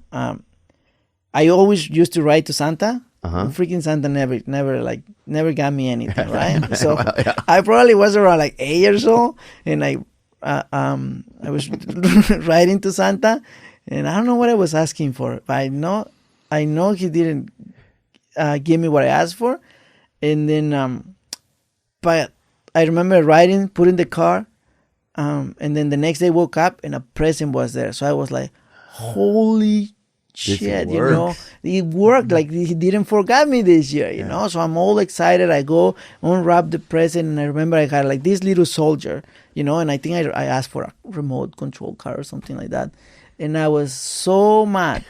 I was so pissed off. I was like, you know, this is, how can you got it wrong? And I was like, unbelievable. You never came, and when you came, you give me the wrong thing. You didn't even give me what I asked for, you know. And I was like making this huge tantrum, and I didn't throw anything about it, you know, until now that I'm an adult. I'd be like, you know, like my dad probably bust his ass to be able to provide that thing, and for me to be able to, that kind of breaks my heart a little bit when I think about that. Yeah, it's hard to fit. It's hard. Sometimes it's weird to think how a kid, like, what parents want for their kid, and then how kids sometimes are just unappreciative. But there's nothing you can do. You're just a kid. You don't know any better. You don't know. When you're a kid, you don't know any better. And sometimes it's like a clue. My mom would give us a sort of be like, "Hey, you should join the military." Okay, I guess I see the only way out. Prepping you already. Just prepping you. Yeah. So cool. I think, man, dude, Mario, thank you so much, man. I really appreciate it, dude. I really appreciate you coming in and just talking to us. It's so interesting just to think about what's going on now. And now when I watch the race, I'm going to have such kind of a different inkling. Is there any point, my last question, is there any point in the race where you would stand up on the horse, or no? The goal is just to stay down? Like if you kind of sense something like wrong with the horse, like all of a sudden you feel fine. That thing gets me, man. The Devil, God, and Me by Evan Bartles. And we'll put the links to that. Oh, man, what's going on? There's just that perfect, man, in that boy's voice, you could hear it all. I could hear a wagon coming across a prairie. I could hear a fire. I could hear a fire going. I could hear, I could see Adam and Eve looking up at the sky and witnessing the Big Bang. I could see it all. I could see a shooting star. I could see a mountain erode. I could see a ocean just tackle a fucking universe. I could see it all. I could see a couple crickets fucking. In that boy's voice, I could just see it. It just like I could see it, the whole timeline of everything. I could see the sands just covering up civilizations. Just strong wind picking up in the sand. I mean, the desert just needs one strong whip of wind, and it can hide a whole civilization. It could hide thousands of years of existence just from just Mother Nature got cut a strong wind across the desert. Mother Nature just, bust a strong fire, and next thing you know, the desert has shifted all of its granules and covered up a whole civilization. We live in a powerful world, man. We forget that. I forget it. I don't say we forget it. I don't know what you do. But I forget it sometimes. I forget that, man, I live in a powerful. I'm just a meandering problem. I'm just a meandering problem maker on this a beautiful science experiment out here in the middle of nowhere. And every now and then it's hard for me to capture the whole universe of everything that's going on in the one moment. But then sometimes that's the gift of music then, for me, is that sometimes a voice and a moment and some lyrics and stuff come along and they put it together right for me. That boy did it. He did it right there. And that is that's The Devil, God, and Me by Evan Bartles. Thank you for being here. Thank you for spending some time with me, cutting me on and whatever. If you're driving around in that Honda Civic or whatever, you got that Toyota to sell, baby. You know what I'm saying? You and Charlicia out there stunting, Y'all might be having a little bit of sweat under y'all's breast, but that ain't mean nothing. You know what I'm saying? That's just summertime. That's just summertime causing a little bit of body skeet. That's nothing, boo. That don't mean y'all can't pull over and fucking split a butterfinger, you feel me? Dude, my mom my mother had a Ford Fiesta growing up. And I don't know if you ever seen that car. You might not have seen it because it's only about 6.5 feet long. So you could be looking around and not even really see it. It almost looks like dude, I remember one time we pulled up next to a dumpster to throw some stuff in it, and the dumpster was bigger than the whole car. I'm like, damn, this car's small. This car real small. It looked like a pregnant roller skate. It looked like a roller skate had been fucked by a couple of, maybe a couple of, not a couple, but a Doc Martin. Looked like a Doc Martin had fucked a roller skate. And then, but they hadn't gotten along. And then the roller skate moved to Seattle to have the baby by itself. And then it gave birth to the Ford Fiesta. I think that was it. Ford, what was it? My mom had a small Ford car. Ford Fiesta? Yeah, it must have been a Ford Fiesta, bro. That thing was nothing. Fusion, Mustang, Fiesta. I don't know, man. Fiesta sounds too fancy. What else, dude? Ford Fiesta. It must have been a Fiesta, but it was the kind of car my mom could beat. My mom, so mom would drive. We had 4 children, you know, and my brother, and he was pretty browned up. My brother got a lot of the Latino kind of coloring that was in our blood, and Native American. That's what we had in our blood, and Polish. You know, we're about that Polish power, and then a couple cuts of Italian, because you can't keep Italian out of anything. You can't keep Italian out of any gene pool. Start a gene pool somewhere and look at and walk away for a little bit and then come back. They'll have a couple of Italians in there, soaking their legs. You can't keep Italian out of any gene pool. It's the strongest gene, I think.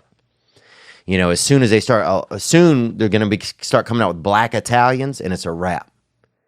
You can't stop a black Italian. There will be an unstoppable community of humanity. And I'm excited for it, dude.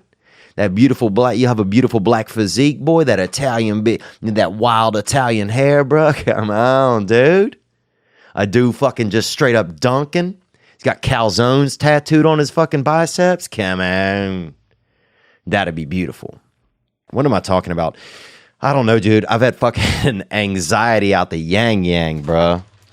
Dude, I've had some anxiety recently. And I might be eating some pitted cherries during this because I picked me up a little sack of cherries on the way here. Man, I love a damn cherry. My daddy used to eat cherries. But I'll say this, man. Oh, I forgot to tell you. I was talking that Ford Fiesta. That Ford, because we had a Ford I had a Ford Escort. But my mother had a Ford Fiesta. And the beautiful thing about the Ford Fiesta was you could beat somebody. If you was the parent or you was the captain or the driver, you could beat somebody. You know, no matter if you had 4 children, we'd all be in there. Oh, my brother's skin tone, that's what I was talking about. So we had the 4 children. And my mom, she could bam, bam, bam, bam. Because she would stretch in the morning. And my mom, she could put that shoulder straight back, you know. She was double jointed in her shoulders, and that helped to beat children. And my mother was, she might have been aggressive. I wouldn't call my mother an abuser. I don't know if she was physically abusive. At least for that period of time, it wasn't. But, man, she was, I mean, like she was playing the cymbals, dude. She fucking hit an E flat off of daddy's forehead, too. My mom could whoop some ass, boy. But that was part of the day back then, man, getting your ass whooped. I didn't think you were a real child if you didn't get your ass whooped. If you never had your ass whooped, come on. Were you really a child? Think about it. Your mother never whooped you? Come on. Or your daddy never whooped you? I don't know. I don't know, man. Dude, I grew up with a lot. I just had so much anxiety, man. Everything, man. I don't talk about anxiety that much. And I think because some of my anxiety has gone away from once I got in the AA program, or I started finding recovery for myself or seeking out forms to make myself feel better. But dude, I had anxiousness as a child. I had anxiety. And I think part of the reason I had so much anxiety as a child was because I was breastfed on A cups. My mother had them baby A's, you know. When it came time for, on them Titas, my mom had them A coops, them baby A cups. And for a baby, when you're trying to breastfeed, when you're a baby and you're breastfeeding, I don't know if there's anything more anxious looking than a baby trying to breastfeed off an A cup. Because you're trying to get all that leche, you're trying to hit that, just straight up catch that DNA, that DNA, you're trying to catch that, just jowl up with that milky offset. And you can't get enough of, you can't get it. You're trying to rattle that milk out of a little A cup. Come on. And that's just, as a baby, you just trying to rattle that A cup.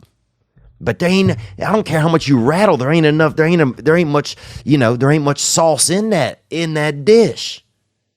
If your mom got them small breasts, and look, I love my mother. you know? And I'm not discrediting her. I'm not saying there's anything wrong with my mother at all. I respect my mother's body. It was a beautiful body. You know, my mother's always taken care of her body, and I've always thought that my mother was a beautiful woman. But damn, boy, when you're a child and you're trying to rattle some milk out of an A cup, you know, that's like trying to beat a couple sips of, you know, a punch out of an empty Capri Sun sack. Come on. Can you do it? And that rattle, what I'm saying is that rattle, as a baby, that rattle never leaves your body. That shaking, rattling, just, you know, beating your hands against a small A-cup breast, trying to get a sip of, you know, that body guava. That never leaves you. And so I no joke, I have a theory that a lot of my anxiety and a lot of anxiety out there comes from children who were raised and breastfed off them small A-cup breasts. Because you never forget that. Just that constant, just, but nothing, very little in there. Maybe you catch a drop, you know, when your mom leans over to look at something. Maybe you catch a quarter gram in the back of your throat. But very little in them A-cups. Very, very little. And that rattle, that desperation never really leaves you the uncomfort. Because as a baby, you're really putting yourself out there when you think about it. When you're sucking on a breast or a teddy, you know, some people call them teddies, especially like if you're in Scotland. They're like, oh, look at the teddies on the, you know, if you are, if you're gumming up on a breast or a teat or a teddy, then you're putting yourself out there, you know, as a baby. You know, as a baby, you're putting yourself out there, man. Because, you know, other babies might be around. They might be relaxing. Maybe the dog is in the room. Maybe your dad's in the room or a sibling. And you're going to just it's not like you're waiting by a microwave. You're sucking on that heater when you're breastfeeding as a baby. You know what I'm saying? You just putting your face and just taking all the chances. I mean, that's exposing yourself. That's putting yourself out there. Just sucking to stay alive. And the fact that nothing might come out, and that's embarrassing. Then people got to look around and see your cheeks ain't filling up. And I think I went through a lot of that.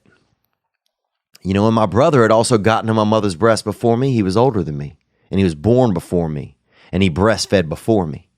And I even remember one time when I vaguely remember this, and some of this memory is more in my bones than it is in my brain. But I vaguely remember there being my brother elbowing me off that breast, you know, and just giving me that sharp, you know, just that arm edge, that elbow, you know, just giving me that fucking that natural right angle of the arm.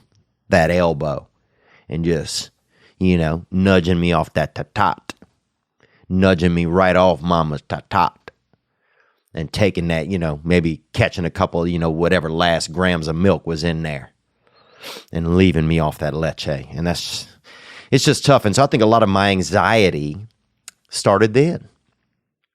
A lot of my anxiety started then. And some people, you know, you may, you know, and it makes sense. It just makes such sense, the struggle. Because here's the other thing. The other babies was these fatty babies. And they over there with their long eyelashes because they got a lot of milk in them. And the milk is making, you know, parts of their body grow. And they got strong bones and they got fucking, you know, they might have an ankle. Each one of their ankles now weighs a couple ounces probably.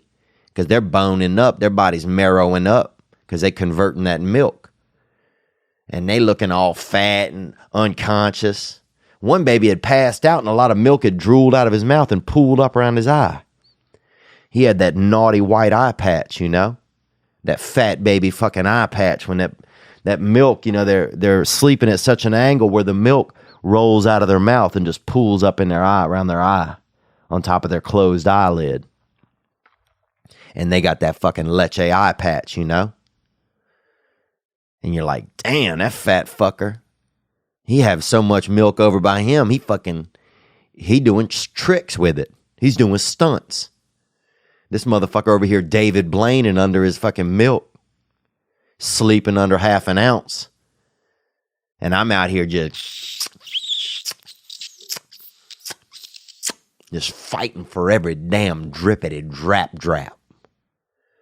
I'm just saying that is the struggle when your mother got a small breast and you trying to get that natural body sauce out of it. You trying to get that, you know, that nurture that you trying to get fed, and that anxiety never leaves you. Oh, sorry, I went off on that, but that shit bends me up a little bit. Because I think about anxiety. I think about how anxiety gets baked into you as a child. Here's another thing. I think if you was a lot of children, you get anxiety because you were conceived in a doggy style position. And a lot of people think that's crazy. And sorry, I'm having a little bit, I got me a sack of cherries. And they're good. I think these are from Washington State. Or actually Montana. Dude, everybody say different people have cherries and stuff. Go to Montana and get you a sack of them fucking hitters, boy. Mother Nature's G-spots right here, boy. These Bing cherries, come on. My daddy used to eat these at night and let me hold the pits in my hand if I was well behaved. But anyhow, what was I talking about? Oh, I think babies that were conceived in the doggy style position come out with severe anxiety because that's pressure. Imagine of course, if you're conceived in doggy style, you feel like you got to put on a show for the world, and that's baked into you. Whereas if you just that casual, just loitering, just missionary baby, and you come out all just loitering into the world, just that misionario, then yeah, you're gonna have a casual lifestyle. But if you that naughty daughter that pops out of a doggy style conception, come on, you're gonna be a tricky bitch out in the world because you're gonna be nervous because you already feel like you have to put on a show before you've even opened your eyes or your soul to the world. So it's crazy how many things can happen, how many things can be baked into us that we don't even realize, you know? How many things can be that are just beyond us. You know, and I guess some of this stuff, I've had a wild week, man. I'm going to Nashville. I'm flying to Nashville in a couple of hours. I'm so stoked, dude. I can't, can I tell you guys? I guess I could tell you. I don't know. I'm flying to Nashville in a few hours. Fuck, now I'm keeping a secret. But it's okay. I think it's a fun secret, so it'll be cool. I'm flying to Nashville in a few hours, and and then here's what happened. So I went to therapy, man. You know, I went to therapy the other day, and I go to therapy. And I want to tell you right now, actually, and this is a great time to tell you this, actually, because I tested out this company. And this company is called BetterHelp.com. And listen to this. You don't listen to a lot of ads, that's fine. You don't want to listen to advertisements, that's fine. But this isn't an advertisement. I mean, this is a company. This is an opportunity. I see it. This is professional and affordable counseling, just for mental health. You can get matched with the counselor who's right for you. I just did this. You know, they sent me this opportunity, and I was like, well, let me check it out first. So I checked it out, and I had 2 sessions with this lady named Anna, and one of them was over the phone, and one of them was over Skype, and it was good, man. It was good. It was good counseling. You get matched with the counselor who's right for you. There are 4 communication modes: text, chat, phone, and video. That's everything. Unless you want to mail each other a diorama or something. You can start communicating in under 24 hours. You must be 18 years old. It's available worldwide. BetterHelp.com/Theo, Theo. That's BetterHelp.com/Theo. It's proactive mental health. This isn't a crisis line. This isn't, you about to jump off a building. Don't call these people. Call somebody else. Call your boy with a ladder. Call the 911. But this is available on desktop, mobile, Android, and iOS. And it's a therapist. It's counseling. This is a chance. You never spoken to a counselor? Fucking try it out. Or if you have and the one you have didn't work, or you're in a small town and you're afraid to talk to somebody, look, talk to somebody. You know, my life got better when I started talking to someone. It really did. And that's betterhelp.com/Theo, Theo. Check it out if you want to. And I say it because I checked it out. And it was good. And I'm probably going to continue some of my sessions. You know, I see a therapist in real life. But this was just a different way. And because here's the thing. Sometimes you don't know how things are going to react to you. You know, some people like to be chefs and some people just like to eat. Some people like to just fucking walk through the supermarket and look at ingredients and then starve to death. People relate to things different ways and we use things different ways. And so if you don't have access to a therapist or a therapist in person didn't work for you, try this out. betterhelp.com/Theo, Theo, and check it out. What else? And we have our hotline. You can always call 985-664-9503. And that's also not a line where if you're jumping off a building, that's just a line if you want to be part of the show, you want to communicate about what we're talking about or anything, you can let us know. You also can leave videos online we have the fan line link. If you want to if you want to send in a video that can be part of our show, send it in. It's through the live raise. You can send it in and we'll make it and we'll make some of those part of the show. And we'll put that link as well. That's live raise for video question submissions. And you can see those on YouTube as well. What else is going on, man? Oh, so I went and got therapy, man, you know. And, dude, I remember first time I got therapy, I was 22. You know, and I hitchhiked up there to South Carolina to Charleston. And I found myself on my ex-girlfriend's porch petting somebody's cat. And I didn't know whose cat it was, and I didn't really know who I was. And so the next day I said, fuck, I got to go see a mental health therapist because this isn't right. You know, you don't hitchhike that far to go, you know, touch a little bit of puss, but you don't know whose it is, and it's on somebody's porch and it's an animal. And so I had to tighten up. I had to G up, and that's the first time I ever went to see a mental health therapist. And this isn't part of the BetterHelp thing anymore. I'm not talking about that. I'm just talking about my own life. But I went this past week to talk, and man, it just, you know, I still got a lot of work to do on myself, and that's okay. It doesn't mean I'm gonna be hard on myself all the time, and I'm not gonna enjoy myself. I went to the beach this morning, dude. You know, I went out there to a meeting, but one of the cool things about Los Angeles is they have these cool meetings you can go to, and sometimes they're in unique places. And this one was on the beach. So I'm out there in this kind of self-help group. Everybody's sitting out there listening to each other and bullshitting. You know, and they had a couple of straight-up lurkers out there, I think, honestly, peeking over at my shoulders and looking at my, you know, because I got nice shoulders, and I've always had, I think, honestly, you know, some of the nicest clavicles in town, boy. I got the fucking baby back. You know, my clavicles look fucking sexy, like a couple of baby back ribs snuck away up by my neck. And I've always had nice clavicles. And I even remember when I would take my shirt off as a child by the pool. And some of the female camp counselors would just be like, damn, look at the vickles on that boy. Because I got them fucking clavicles, you know?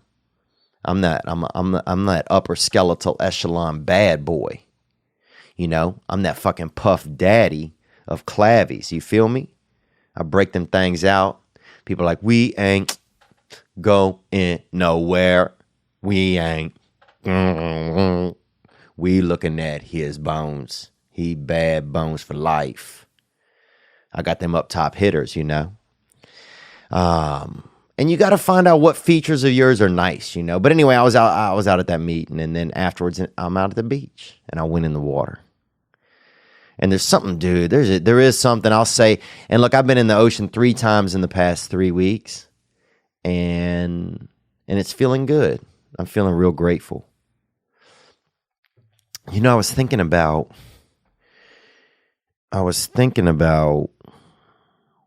and let me know how this episode is. Let me know if this episode is any different than other episodes, if anybody noticed something. Because I'm recording this episode way earlier in the day than I usually do. So I'm starting to wonder if there's a time of day where I'm just can be more in tune with what's going on and can just communicate better. But anyhow, I got out in that water, dude. I was thinking about this. So, we've been talking a lot recently, about like, if you pass away, afterlife and that kind of thing. And that's been milling around. And I'm thinking that, so I might have already talked about this. We're 90% water or 78% or 98% or something, whatever, dude. All I'm saying is that we got a lot of water in us, a lot. And the cool thing about water is, if you just look at water and how it works in our ecosystem here on Earth and our, from our solar system down to our ecosystem, water comes in from the clouds, precipitation, it falls down. If it gets, some of it evaporates back up, and sometimes it comes back down. Some of it joins a part of something real cool, like a river or a lake or a bird bath. Dude, a lot of lakes act like they're the shit. How about a fucking bird bath, dog? You know what I'm saying? That front yard baby lake.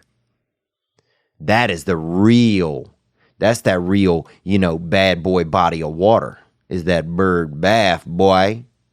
That fucking stationary, aviary, fucking wash up. Because a bird bath, it's like, hey, I'm a lake, I'm a fucking on a pedestal. Other lakes, they gotta be over here and they got fish in them and shit.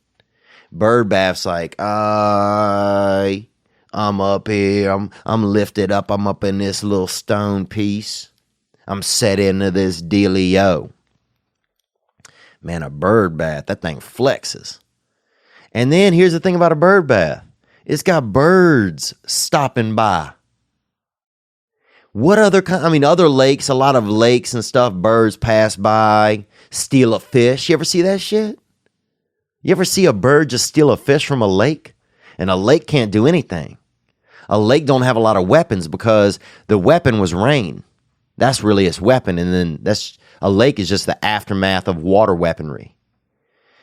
And damn, a bird come through and just fucking steal your fish, boy. Gang. And a lake can't just throw a fucking wave up and slap a bird out. So I think lakes need more training.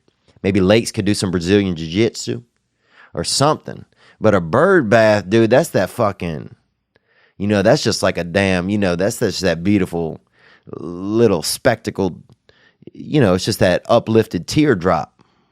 A bird bath, damn. That's the elite. That's the elite of local watery stuff, waterness. You know what I'm saying? Fuck, I don't even know what I'm talking about, dude. I got to quit going off on tangents. Oh, but I got out in the water. And here's what I was thinking about us, about life. So we're 98% water or something, or we're 98.6 degrees or something, and we're also in sync and Boys to Men and the Backstreet Boys, and we are Don't Go Chasing Waterfalls. Anyway, we're made out of a lot of water. And water's part of this beautiful cycle. And so that's why I'm thinking, man, we have to be part of a beautiful cycle. The clue is the water. Think about how much water is in you. Dude, if you get sad, water comes out of your fucking eyes, bruh. Have you ever thought about that? When you get sad, water, it's like, oh man, I ain't hanging out in here anymore. This motherfucker's sad. I'm getting out of this motherfucker. And water starts looking for somewhere else to be. That's why you got to stay happy, man. You got to make your water happy and keep your water. Because happy water stays in you. It mills around. It helps you out. It helps process things in your body and keep you feeling good and keep your mouth wet. But once you start getting all sad and bally, no, I didn't do, and he took half my butterfinger and and the government, and I didn't. Once you start blaming others and crying and whining, that's when your water's like, I'm out of here. I'm leaving your body because you fucking that. And I'm going to find somewhere else more magical to be. And that's what happens. But the beautiful thing about water is it's part of that cycle. And we're so much made of water, it'd be hard to believe that we're not part of a really cool cycle. We come down here onto the planet. We get to do cool stuff. Sometimes you're part of something neat. Sometimes you're part of not something neat. And then you get brought back up into a higher being, into the world, into the clouds, into a heaven, into a beautiful place. And then you come back down. And you out here just getting washed through the system. That's it might take a little bit of imagination. Yeah, there's not any science to prove that.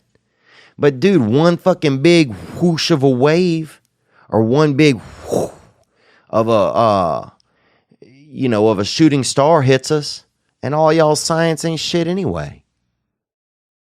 I mean, science just came out of an idea. So what I'm saying is this: the idea could be that we get stuck in that. You're part of that water. You die, your water goes back into the earth, starts a plant. Sometimes you see water gets caught on a leaf. The rain will come, water will get caught on a leaf, and then that water evaporates. But no matter what, the core makeup of all of us and of our whole planet, which is water, goes back. It's recycled. Man, come on. Give us a harder question than how do we all fit into the same thing? Give us a harder question. Because we out here, and maybe the Lord, or the higher powers that be, they're out there, the ones just, they got the spigot, they running that spigot, more or less, and they running that waterway. They that captain, they're that drip drip captain. So, all right, I'll tell you guys. I'm going, and I'm nervous, bruh. Fuck, people are going to laugh at me. I'm going to Nashville tonight, and I'm going to be in a music video. And it's for a band that we all know and love called Bishop Gunn. So, I don't know if I should have told you guys or not, because I wanted to surprise you. Dude, I'm not good with surprises. Somebody tell me something, they're like, don't tell anybody. I'm like, all right, I won't say a thing. Then I'll turn around and I'll be like, Leonard's got epilepsy. And people are like, Leonard's like, fuck, man. I just told you. You said you wouldn't say nothing. And I'll be like, I didn't say nothing, Leonard. So something's wrong with me when it comes to that sort of thing, sometimes. Like, if it's a sad secret or something, epilepsy, I think that's just kind of a, your body's suddenly like, hey, I'm going to the fucking discotheque. I don't care what you do. But I think that, I wouldn't share something that was really going to really be sad or hurt somebody's feelings. I think epilepsy, we all got something. You know what I'm saying? I might have cardiac arrest just kind of milling around in my body until it's ready to strike me down. But dude, so yeah, I'm excited and I'm nervous and I'm just nervous because I don't think of myself like as being in look, there's beauty in it because one of the band members, a lot of you guys have I've talked about it. His father was a friend of mine. He passed away due to alcoholism. And, and I don't say that to shame him. I say that, I love my friend and I miss him. But he took me into his home during my summers when I was in college at Louisiana State and at Loyola University. And he took me into his home and let me work on his farm. His family had a farm. And his dad was very old and my dad was very old. And so we connected. Well, one of his sons was a 3-year-old. Well, now the son is in the band Bishop Gunn. And I've known the family for years. I mean, I've no joke. I've spent the last, I think, 7 Christmas Eves at their home. And I love them. I love the boys. My buddy had 3 sons, and I love his sons. And I love him because he can't love them. I mean, he loves them, but he got evaporated and he's coming back. But anyway, so now one of the boys, their band is Bishop Gunn, and they're just a music band. But anyway, I'm happy because now I get to be in the video, and I know that the dad who loved music, it'll give him, he'll be doing epilepsy in his grave, man. He'll be thinking about us, I know. So that's just fun, man. That's exciting.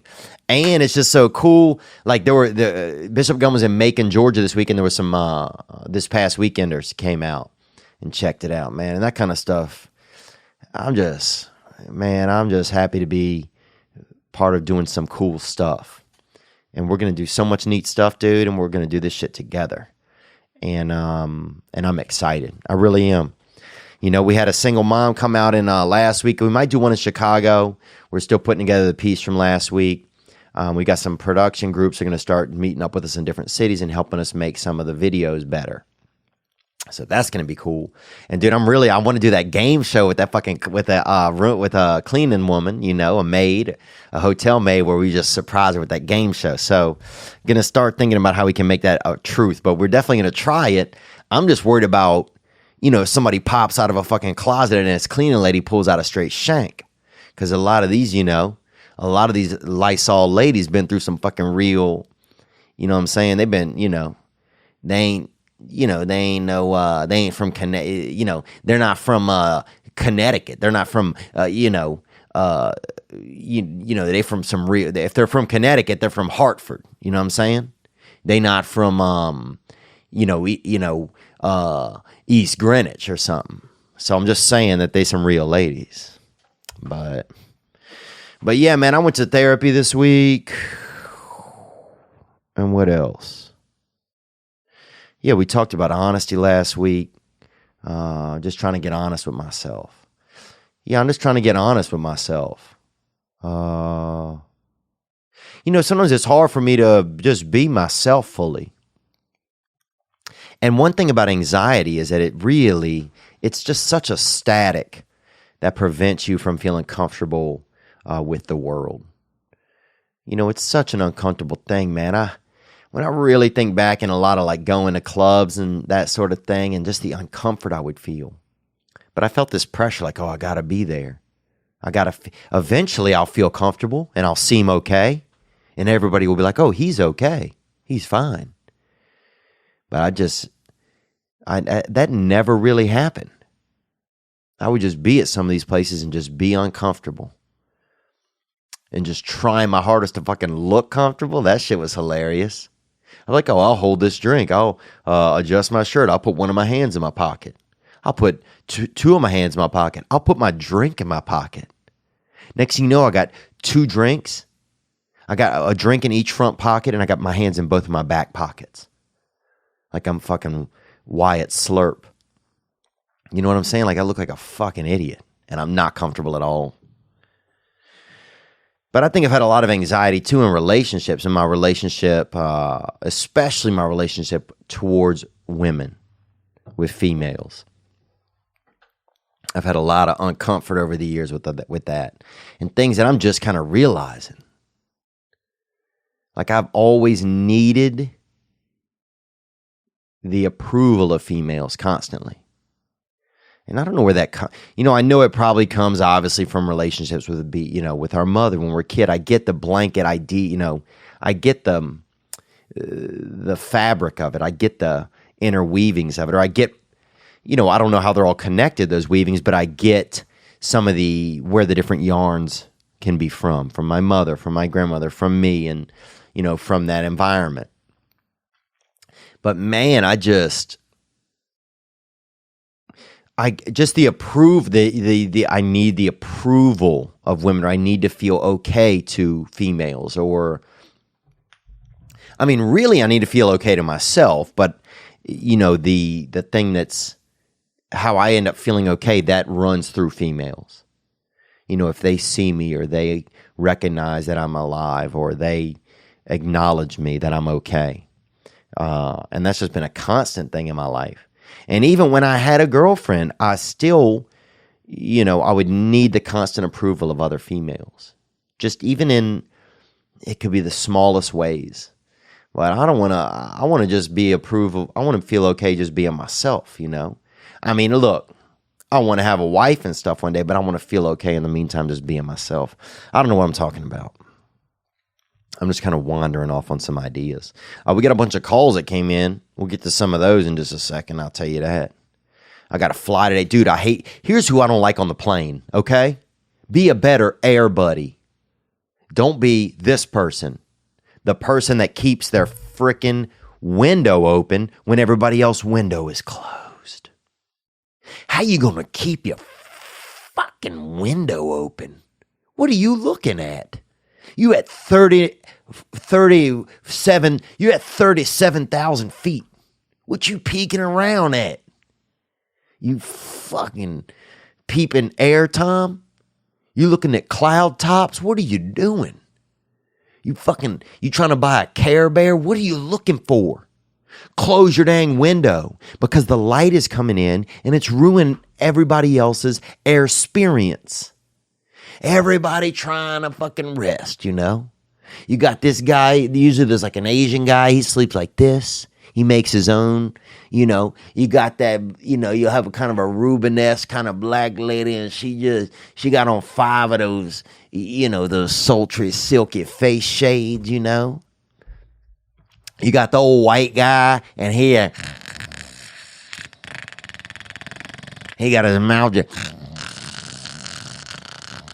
you know. You got a child and they beating a fucking drum, both their parents unconscious, and somebody gave a child a fucking drum on a plane. What the fuck? You know when a child gets a drum? Never, bruh. Never.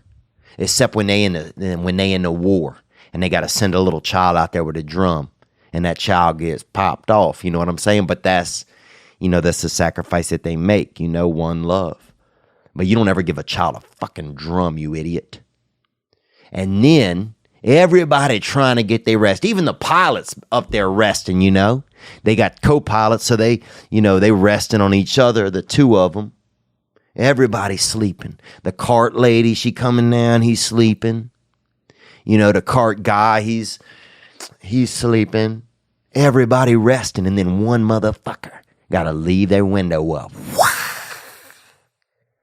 And that shit ruins everybody. Know how to do air travel. Shut your window, you freaking mutant. Act regular. And watch your life change for the better. You know what I'm talking about? Praise God. Man, but what was I talking about? Yeah, I got to fly today. So, you know, we had Jocko Willink on, and that guy is a powerhouse. He looks like he just lifts weightlifters. That's what he does for a living. Dude, if you looked for all the missing people in the world, they would be in his muscles. That man I'm surprised they don't stop him at the border and check his muscles for illegal aliens. Because that man, he got some cartels on his body. I'm surprised his bones haven't filed complaints from the weight they'd have. I mean, I've never seen a man look more like a G.I. Joe. And we got to talk and just, you know, it was interesting. And, you know, I feel nervous sometimes with some of these guests. I don't want to joke around too much. Like Jordan Peterson was here. I can't joke around. Like, I can joke around some, but if I start really, you know, mucking up, you know, or yamming around, that dude's going to get upset. Or he's going to be uncomfortable. He's not going to want to be comfortable here.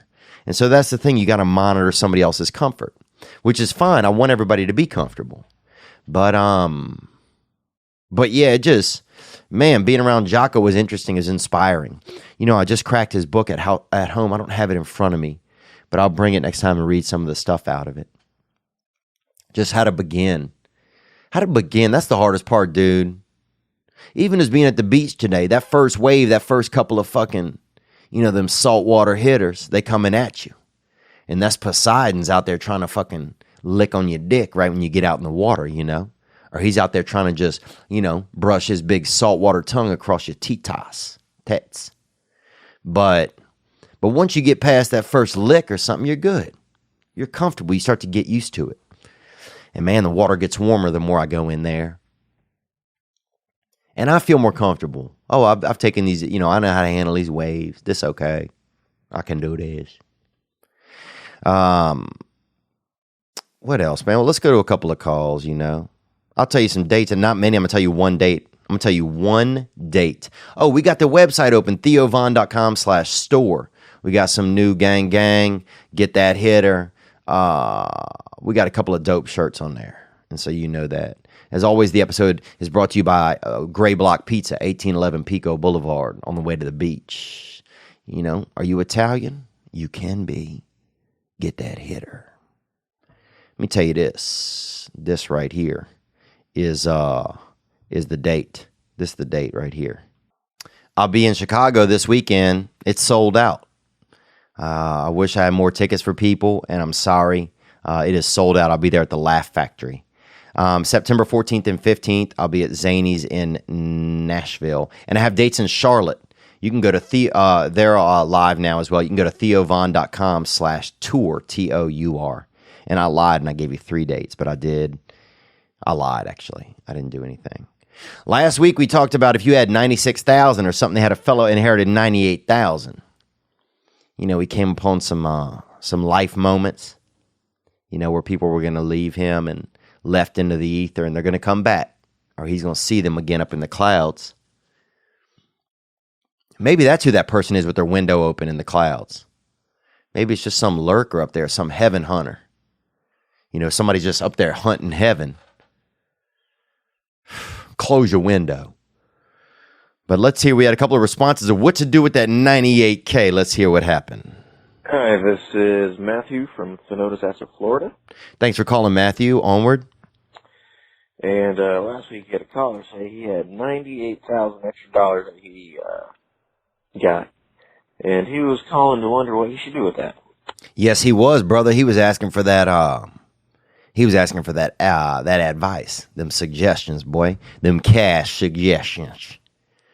You know, what to do with that cash, man? The funny thing is, if you got that cash at different points in your life, come on. If I got that cash at about 3 months old, I'd have a dang Borden milk truck installed in my mother's chest, first of all.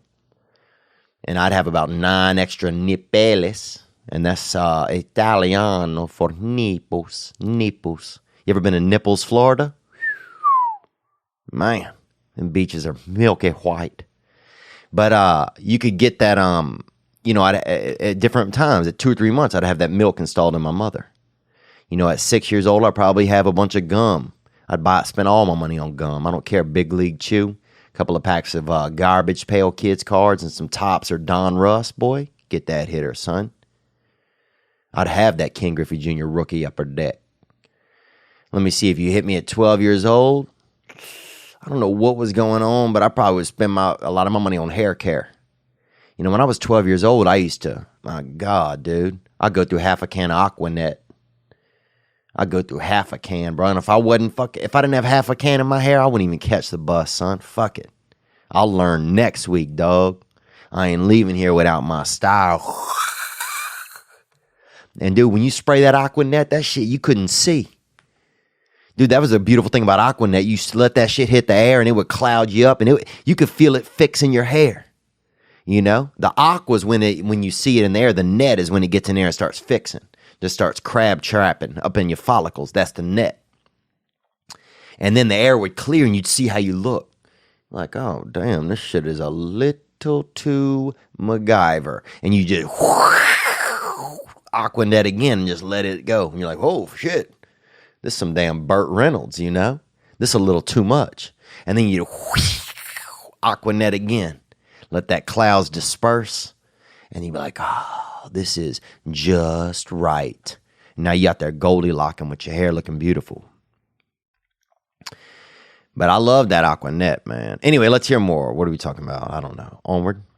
So I figured, you know, first thing you do, pay off all your debt. Let's just say that's $30,000 in debt. Okay, you got $30,000 in debt. You down to $68,000. Let's see what you're gonna do. Move that bus. Pay all that off. You reinvest $15,000 into your home. You know, get a new roof, new AC, new water heater, all that. Ooh, you got that home spruced up, boy. If he says start a fire now and get that insurance money after you got that spruce up, this is gonna be just next level, boy. This shit's gonna be so Reno. Onward. You know, put about $5,000 into your cars. You know, get them up and running again. You know, or get them, back to almost new. So that leaves you $48,000 extra dollars.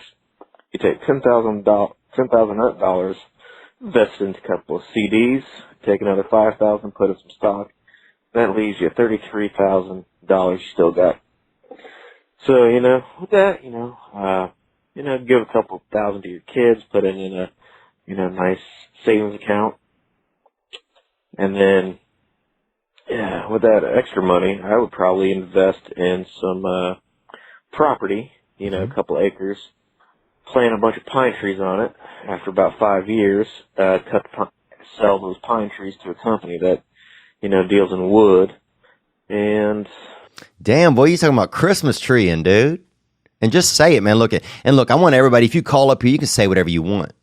Because this gentleman that called, whoever this gentleman is, he's going a long way to say that he wants this guy to start a Christmas tree farm. And look, you don't have to be shy around me about Christmas, buddy, because, look, there's nothing I like more in the world than Christmas. You're talking to a guy who I sing, every time I go to the karaoke, I sing Rocking Around the Christmas Tree every time. Think about a time that I didn't do it. You can't think about that time because I always do it. And so to say start a Christmas tree farm, that's beautiful. Dude, Christmas trees should be year round. This seasonal Christmas stuff, come on. I think you should have Christmas in June.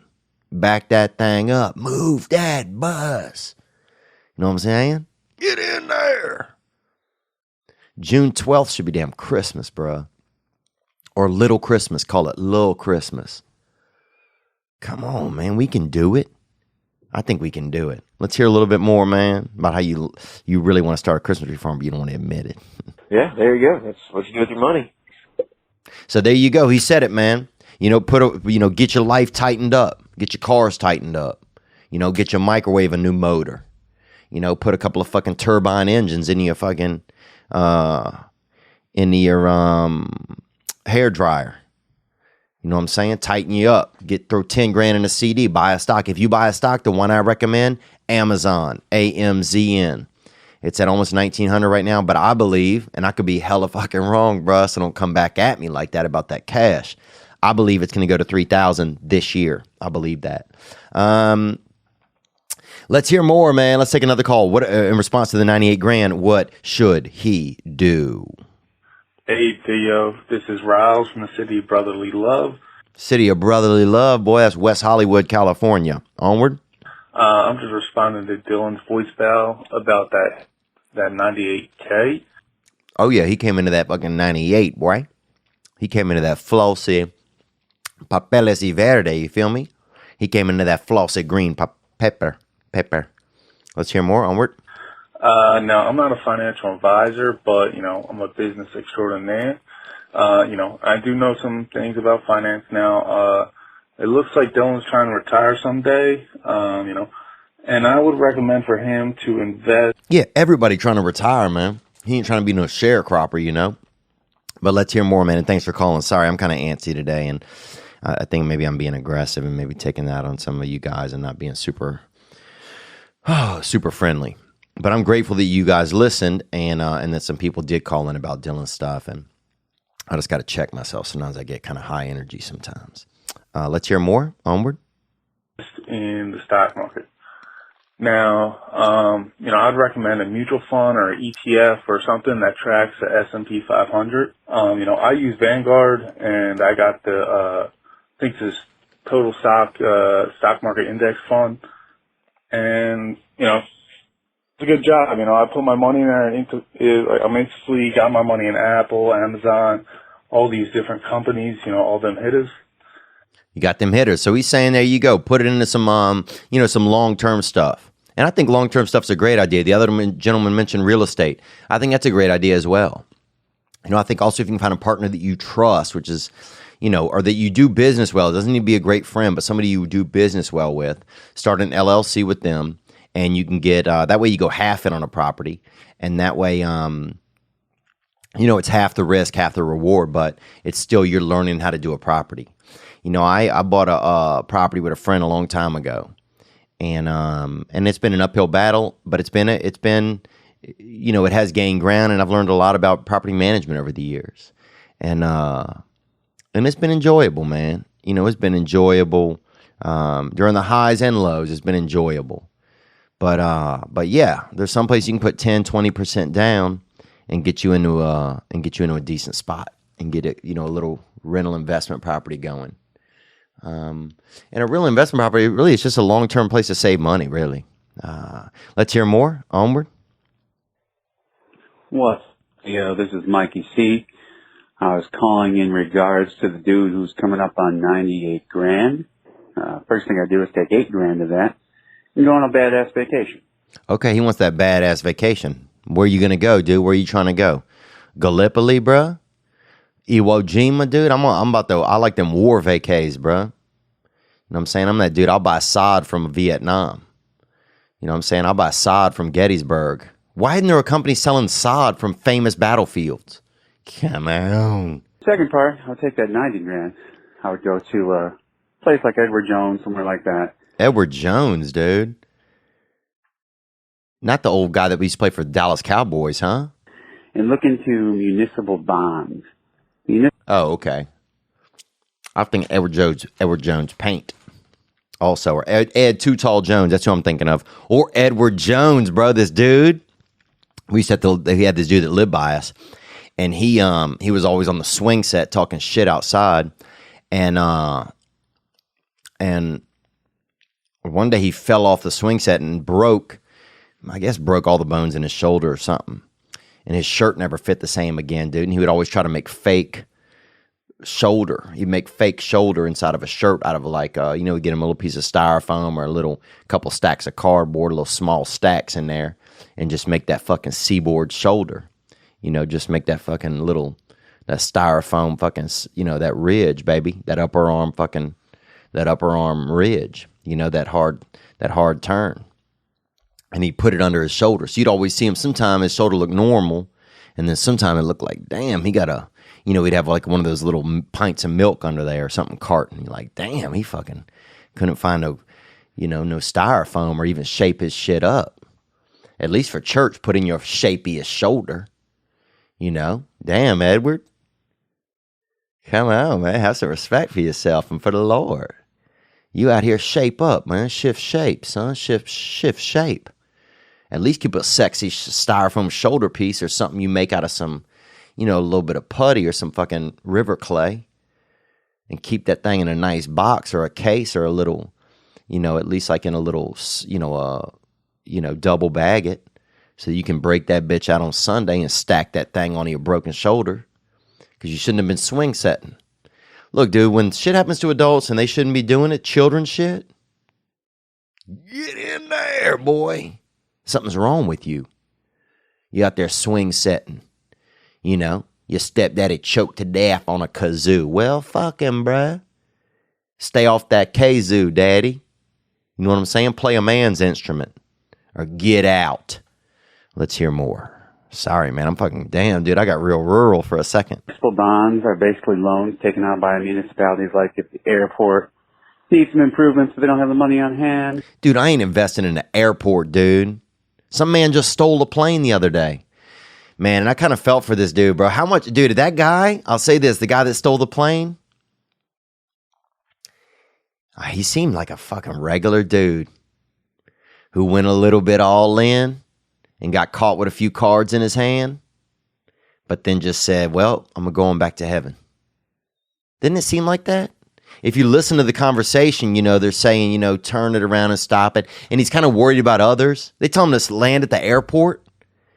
He's like, are you sure I can land at that airfield? Like, is that safe? I don't even, he's like, I don't really know how to fly a plane.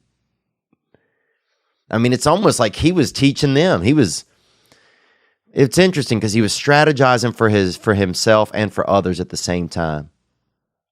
Man, it really seemed like he was clogged up somewhere in his caring. Like his caring got clogged up.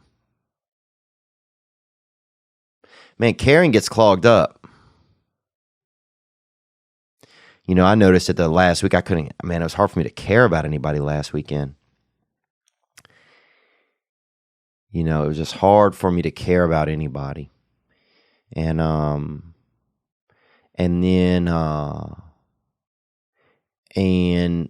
I went to a lot of meetings. I went to some AA meetings this week. And I'm not trying to talk about AA, or I'm not trying to push anybody into that kind of stuff, But one thing those meetings do for me, I have to sit there and listen to somebody else. And man, that's the best thing I can do because I'm so tired of listening to myself, man. when my brain just runs me or thinks about me in the background and that kind of, I need to think about others. And listening to others in those meetings, it does it for me. And then it puts me in a place where I can care. I can be a little more caring. And I hope to just keep on going and get, I want to just keep on, It feels good, man. You know what's funny is I don't like being part of a group, I realized. Isn't that wild? Like I like it, but in my core, like the inside of me doesn't really like it. I always want to be a little separate. I always want to,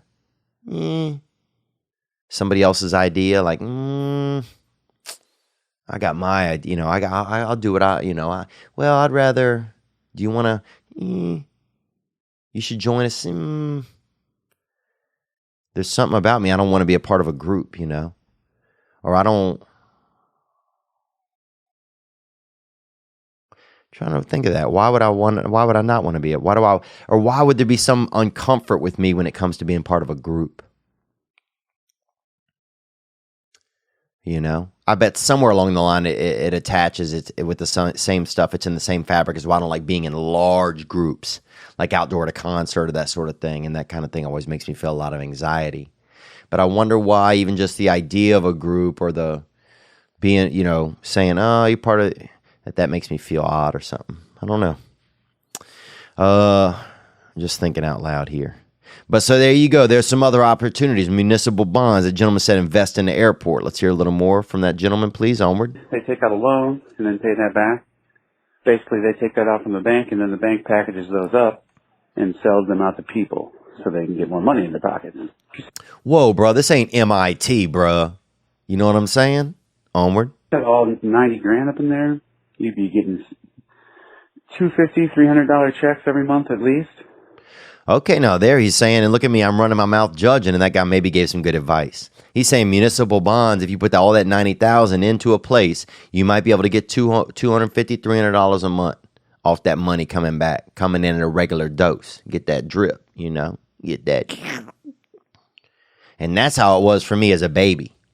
I look over across the way and see somebody with that $90,000 tot, all nippled up. Sometimes you'd see a baby asleep and still fucking having milk.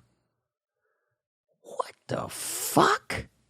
Bro, dude, if I wanted to get milk out of my mom's little breast, bro, out of that fucking peck, bro, that thing was just like a pectoral with a little bit of fucking drip in it. If I wanted to shake some real drip out of my mama's peck, out of my mama's pectoral, out of my mom's, that pectoral, then damn, bro, I had to fucking stay up. There wasn't no resting. Some of them babies just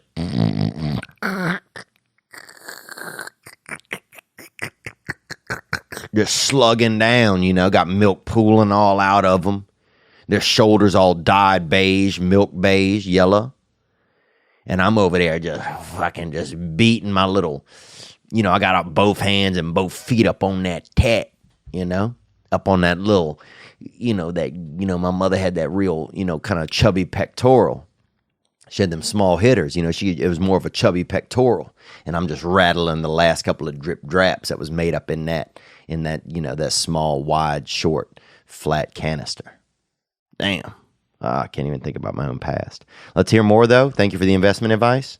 And plus, at the end of those terms, which are usually up to 30 years, but you get all that money back. Yeah, bro, but 30 years, what if something happened to him in 30 years?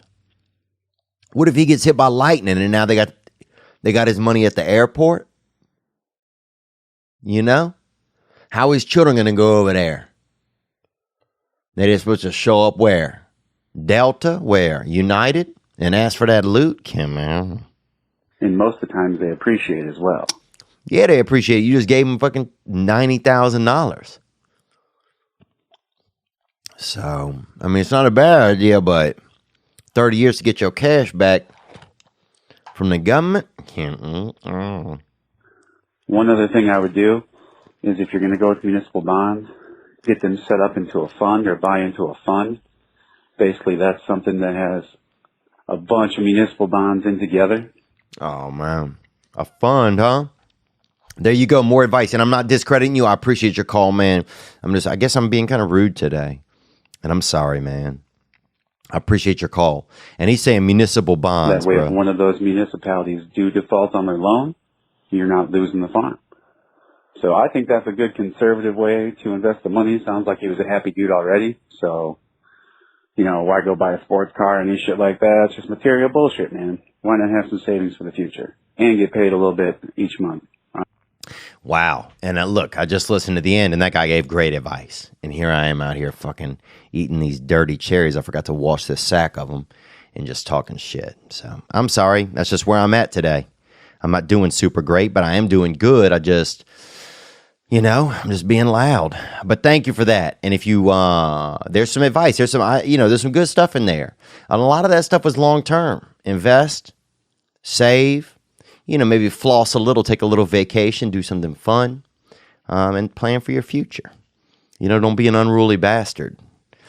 Speaking of unruly bastards, we have a board game that we're going to be talking about from them in the coming weeks. That's pretty dope. Let's take some calls, man. We got some calls right here that just popped in. I haven't heard any of them, so we're just going to rifle through some of them. Here we go. Yo, what's up, Theo? This is Roy from San Antonio, Texas. What's up, Roy from San Antonio, man? Thank you for calling. I spent a night in San Antonio one time. My car broke down. I was at a gas station out there, and I watched a bunch of people get into a fight. Well, I watched about 4 fights it was over about 7 hours. So 4 different fights. It was kind of like Bellator almost out there. It was like early Bellator, but like in a parking lot. But I also spent, I went there another time and spent a night there on the river, down on the riverfront. It's a beautiful city, beautiful people. Onward, let's hear more. But I now live in Los Angeles. Caught your show last. I want to hear them cops in the background, boy. Hopefully this is you might think this is a bail bondsman. Roy might be calling that bail bondsman. That bail bondsman on accident. Let's hear more. Ice House. Caught your show last night at the Ice House. Oh, yeah. Thanks for coming out to that, man. That was so much fun. That was such a fun show. And that was last week. Onward. Me and my girl went, and damn, dog, it was such a cool thing to see you get up there and the owner come out and acknowledge you and give you that bottle that you can't fucking drink. I mean, he said he's only been up there 11 times in the last 40 years. First time he did it was Robin Williams, and the last time he did it was Sebastian. It's a little bit fucking mind-blowing, bro. Me and my girl are in the crowd fucking holding back tears, man. We were so happy for you, man. So proud of you. Thanks, man. That's nice of you to say. It means a lot. This is nice because, a guy willing to call up and say what he feels or thinks or talk about a moment. I think we need more stuff like that in the world. Yeah, thanks, Roy. I appreciate that. That's sweet. And thank you for bringing your lady out and taking, investing some time in you and your lady going out and having a nice evening together. I know that means a lot for couples and it's important and it's sweet that you guys did that.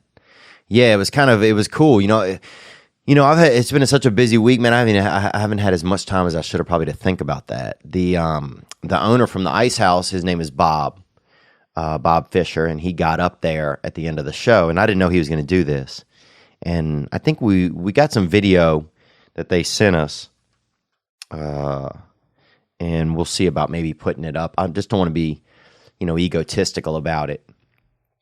But yeah, he got up on stage and he said, "Hey, here's a bottle of Dom Perignon." And I thought, dude, when I thought Dom Perignon, I thought that was Down syndrome in France. I thought it was just that, like a rare European disease. But when I was young, now I don't. I know it's a liquor wine. And so he got up there and he gave me this bottle and he said, I've only gotten up here 11 times. And the first time was Robin Williams and the last time was Sebastian Maniscalco. And I just want to present you with this bottle. And it was just, let me think about what it was like. Let's hear some more of your thoughts, man. And this is sweet of you to call and think of me, man. I do appreciate it. I remember just fucking screaming, "Gang, gang." Gang, gang, boy. That's cool. There you go, then. That makes me feel good. Yeah, when you just said that, that made me feel good, man. Yeah, because I want to do, like, I'm grateful that he came up and gave me that. You know, it makes me feel good as a person, but I'm so tired sometimes of just feeling, I don't know. Like if I just want to be a part of something like, man, this is crazy now because now I'm realizing I just want to be a part of something bigger than myself. You know, I just want to be a part of like a group, like, or I just want us all. I want us all to feel good, and I want to be, I want to just, I don't know.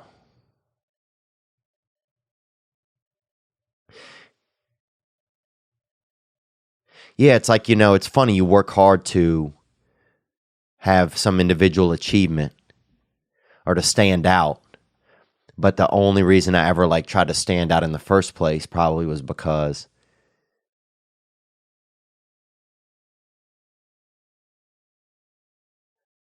the only reason I tried to stand out in the first place was because I just wanted it. I probably just wanted to be seen, but not be seen like, oh, look at me. I just wanted to feel like I was like recognized. I don't know. I can't explain what I'm trying to say. Maybe I just wanted to be accepted, And since I didn't feel that way, then I had to stand out, or I had to not stand out, but act out, or, try and get attention. Anyway, I don't know what I'm saying. I mean, I do. I'm just saying thank you.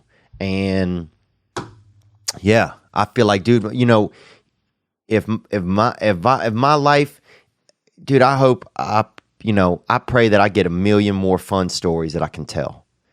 And that, that I can share those with everybody and make people feel good, and that I can take care of myself and just be, and help us feel good, man. And that you and your girl can come out and we can all feel good, and and I feel like we got that shit. We got that fucking bottle of Dom Perignon, bruh.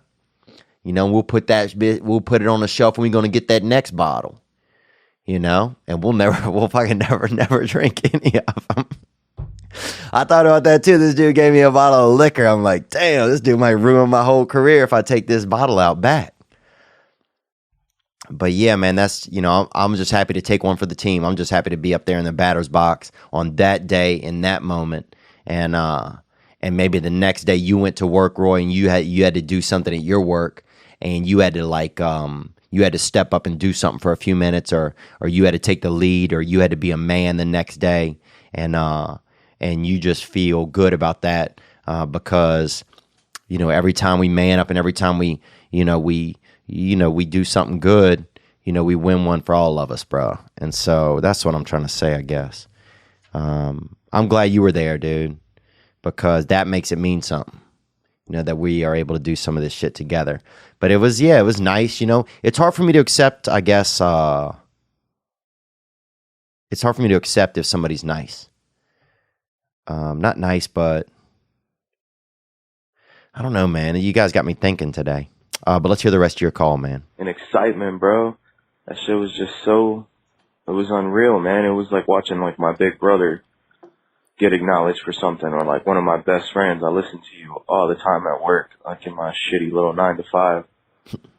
You helped me get through that shit, so, and I mean, I've been telling everybody, dog, like, yo, Theo's the next fucking big thing, man. That's the next big comedian, man. Like, I know it, dude. I see a lot of things coming for you, and last night, that shit just, like, made it real. I know I was right now. But congratulations, man. That shit was super cool. It was super cool to see. It was super cool to meet you. And I'm just happy for you, man. Congratulations. Thanks, bro. Gang, gang, dude. Right at you right now, man. Gang, gang, bro. Yeah, it makes me feel good that you think I'm okay. Because it's weird. It's like, if you think I'm okay, then I'll think I'm okay, Like, somehow some of that stuff got a little mixed up, I guess, when I was young. But I'm grateful, dude, and I appreciate it. I'm glad you and your girl have fun, dude. That's, man, it's so funny. Like, I used to get on stage and be so angry all the time, and like I just wanted to I just wanted to make people like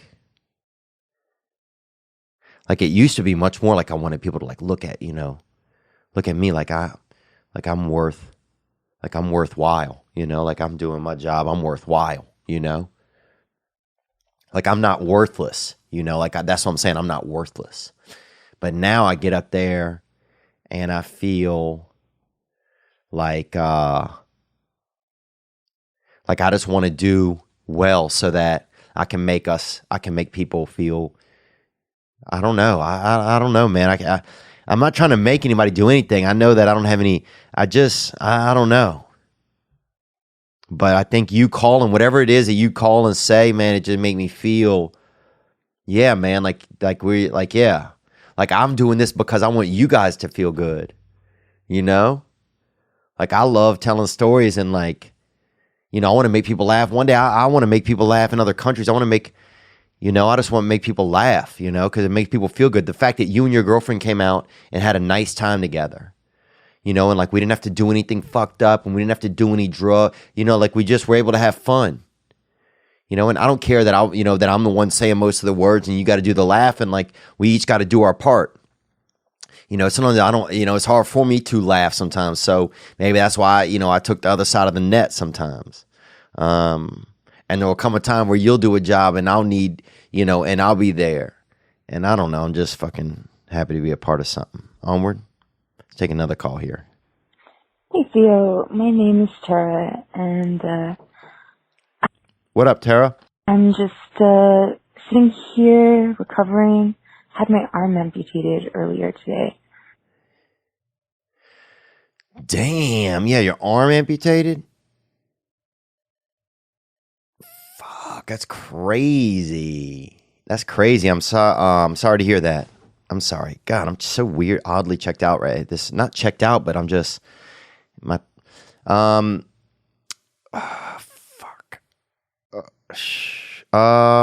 So I'm sorry if my thoughts can be a little disjointed at times, but I'm disjointed. You wrote that one, so I just had to. I am like just roasting this. I'm sorry. Look, I'm eating these cherries. I gotta get my life together. I am sorry that. Wow, you lost your arm. Your arm is gone. Your arm is gone today. And you feeling somewhat disjointed. Let's hear more about this. Still coming off the anesthesia. Well, I'm very sorry you had to have that experience. I can only imagine how scary this is right now. Like I woke up one time and one of my legs got caught into my shorts somehow. I was sleeping and my foot got caught up in my shorts. So my leg looked like more just like a knee, and I thought something had happened to me. And one time I got extremely high on cocaine and got locked in this house. Not locked in, but just inside, and thought everything was locked because I was, you do enough cocaine and suddenly like all the, you just believe that locks are everywhere. And I met a woman, this was off Tinder, and she had lost her legs. I don't know why I'm telling you that stuff. Onward. And they say my arm, it was actually my hand and just a little bit of the arm. And the reason why I had to do that is because last year I got run over by a train. Oh, I'm so sorry. I'm so sorry to hear this, and I'm so sorry that I was kind of joking around in the beginning. Man, this is a lot. This is a lot to be run over by a train. Let's hear more. Because, well, that's sort of a long story. So once that happened, I was like super stoked on life and like getting back to good things, but my arm is just not really worth saving. It was kind of a lost cause. So I'm like, oh, well, I'm sorry to hear that. If I had an extra arm, I would let you have my arm. Or if I even had a small leg, that could do something cool, or hold stuff, I would let you have that. And I'm sorry that you're having to deal with this, and I appreciate you sharing this moment with us. letting that go, and I'm trying to get a prosthetic so I can go back to what I I actually have my degree in and learned how to do, which is acupuncture and Chinese medicine. So I just wanted to tell you my story, and I love your show. We were listening to you on the way home from the hospital, and believe it or not, this is an outpatient surgery. Wow. That's outpatient.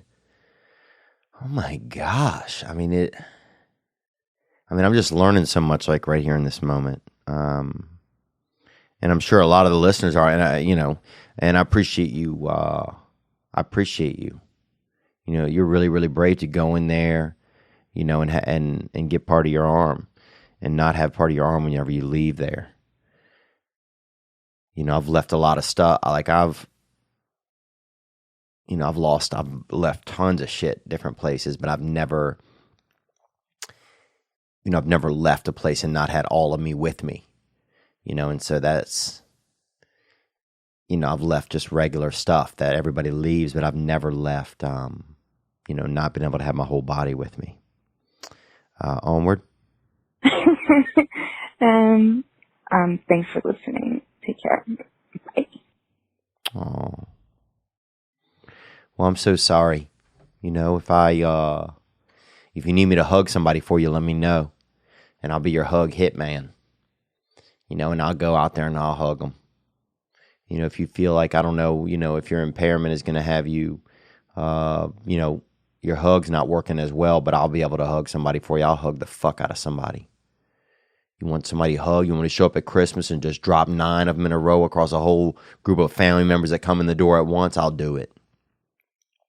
I'll be here. I'll drop some hugs for you, And I wish if you were here right now, I'd give you a big one. It's really brave of you, and I'm sorry to hear about your experience. And I wonder how this is gonna play out in your life in like a positive way. To go and then want to still help people with herbal medicine and that sort of thing. That's pretty incredible. You still have the desire to help. And I bet you'll probably be able to have really interesting information for people that have an amputation or, or missing part of themselves. And what is that Chinese medicine like? How is that for them? That could be really interesting, I think. I'm not sure where you live at. Maybe if you could hit the hotline as well and let us know where you live. It might be interesting just to talk to somebody that is an amputee. And I'm sorry if I'm not using the correct terms. But that is an amputee, and to see what that's like, and just to get an idea what some of that is like.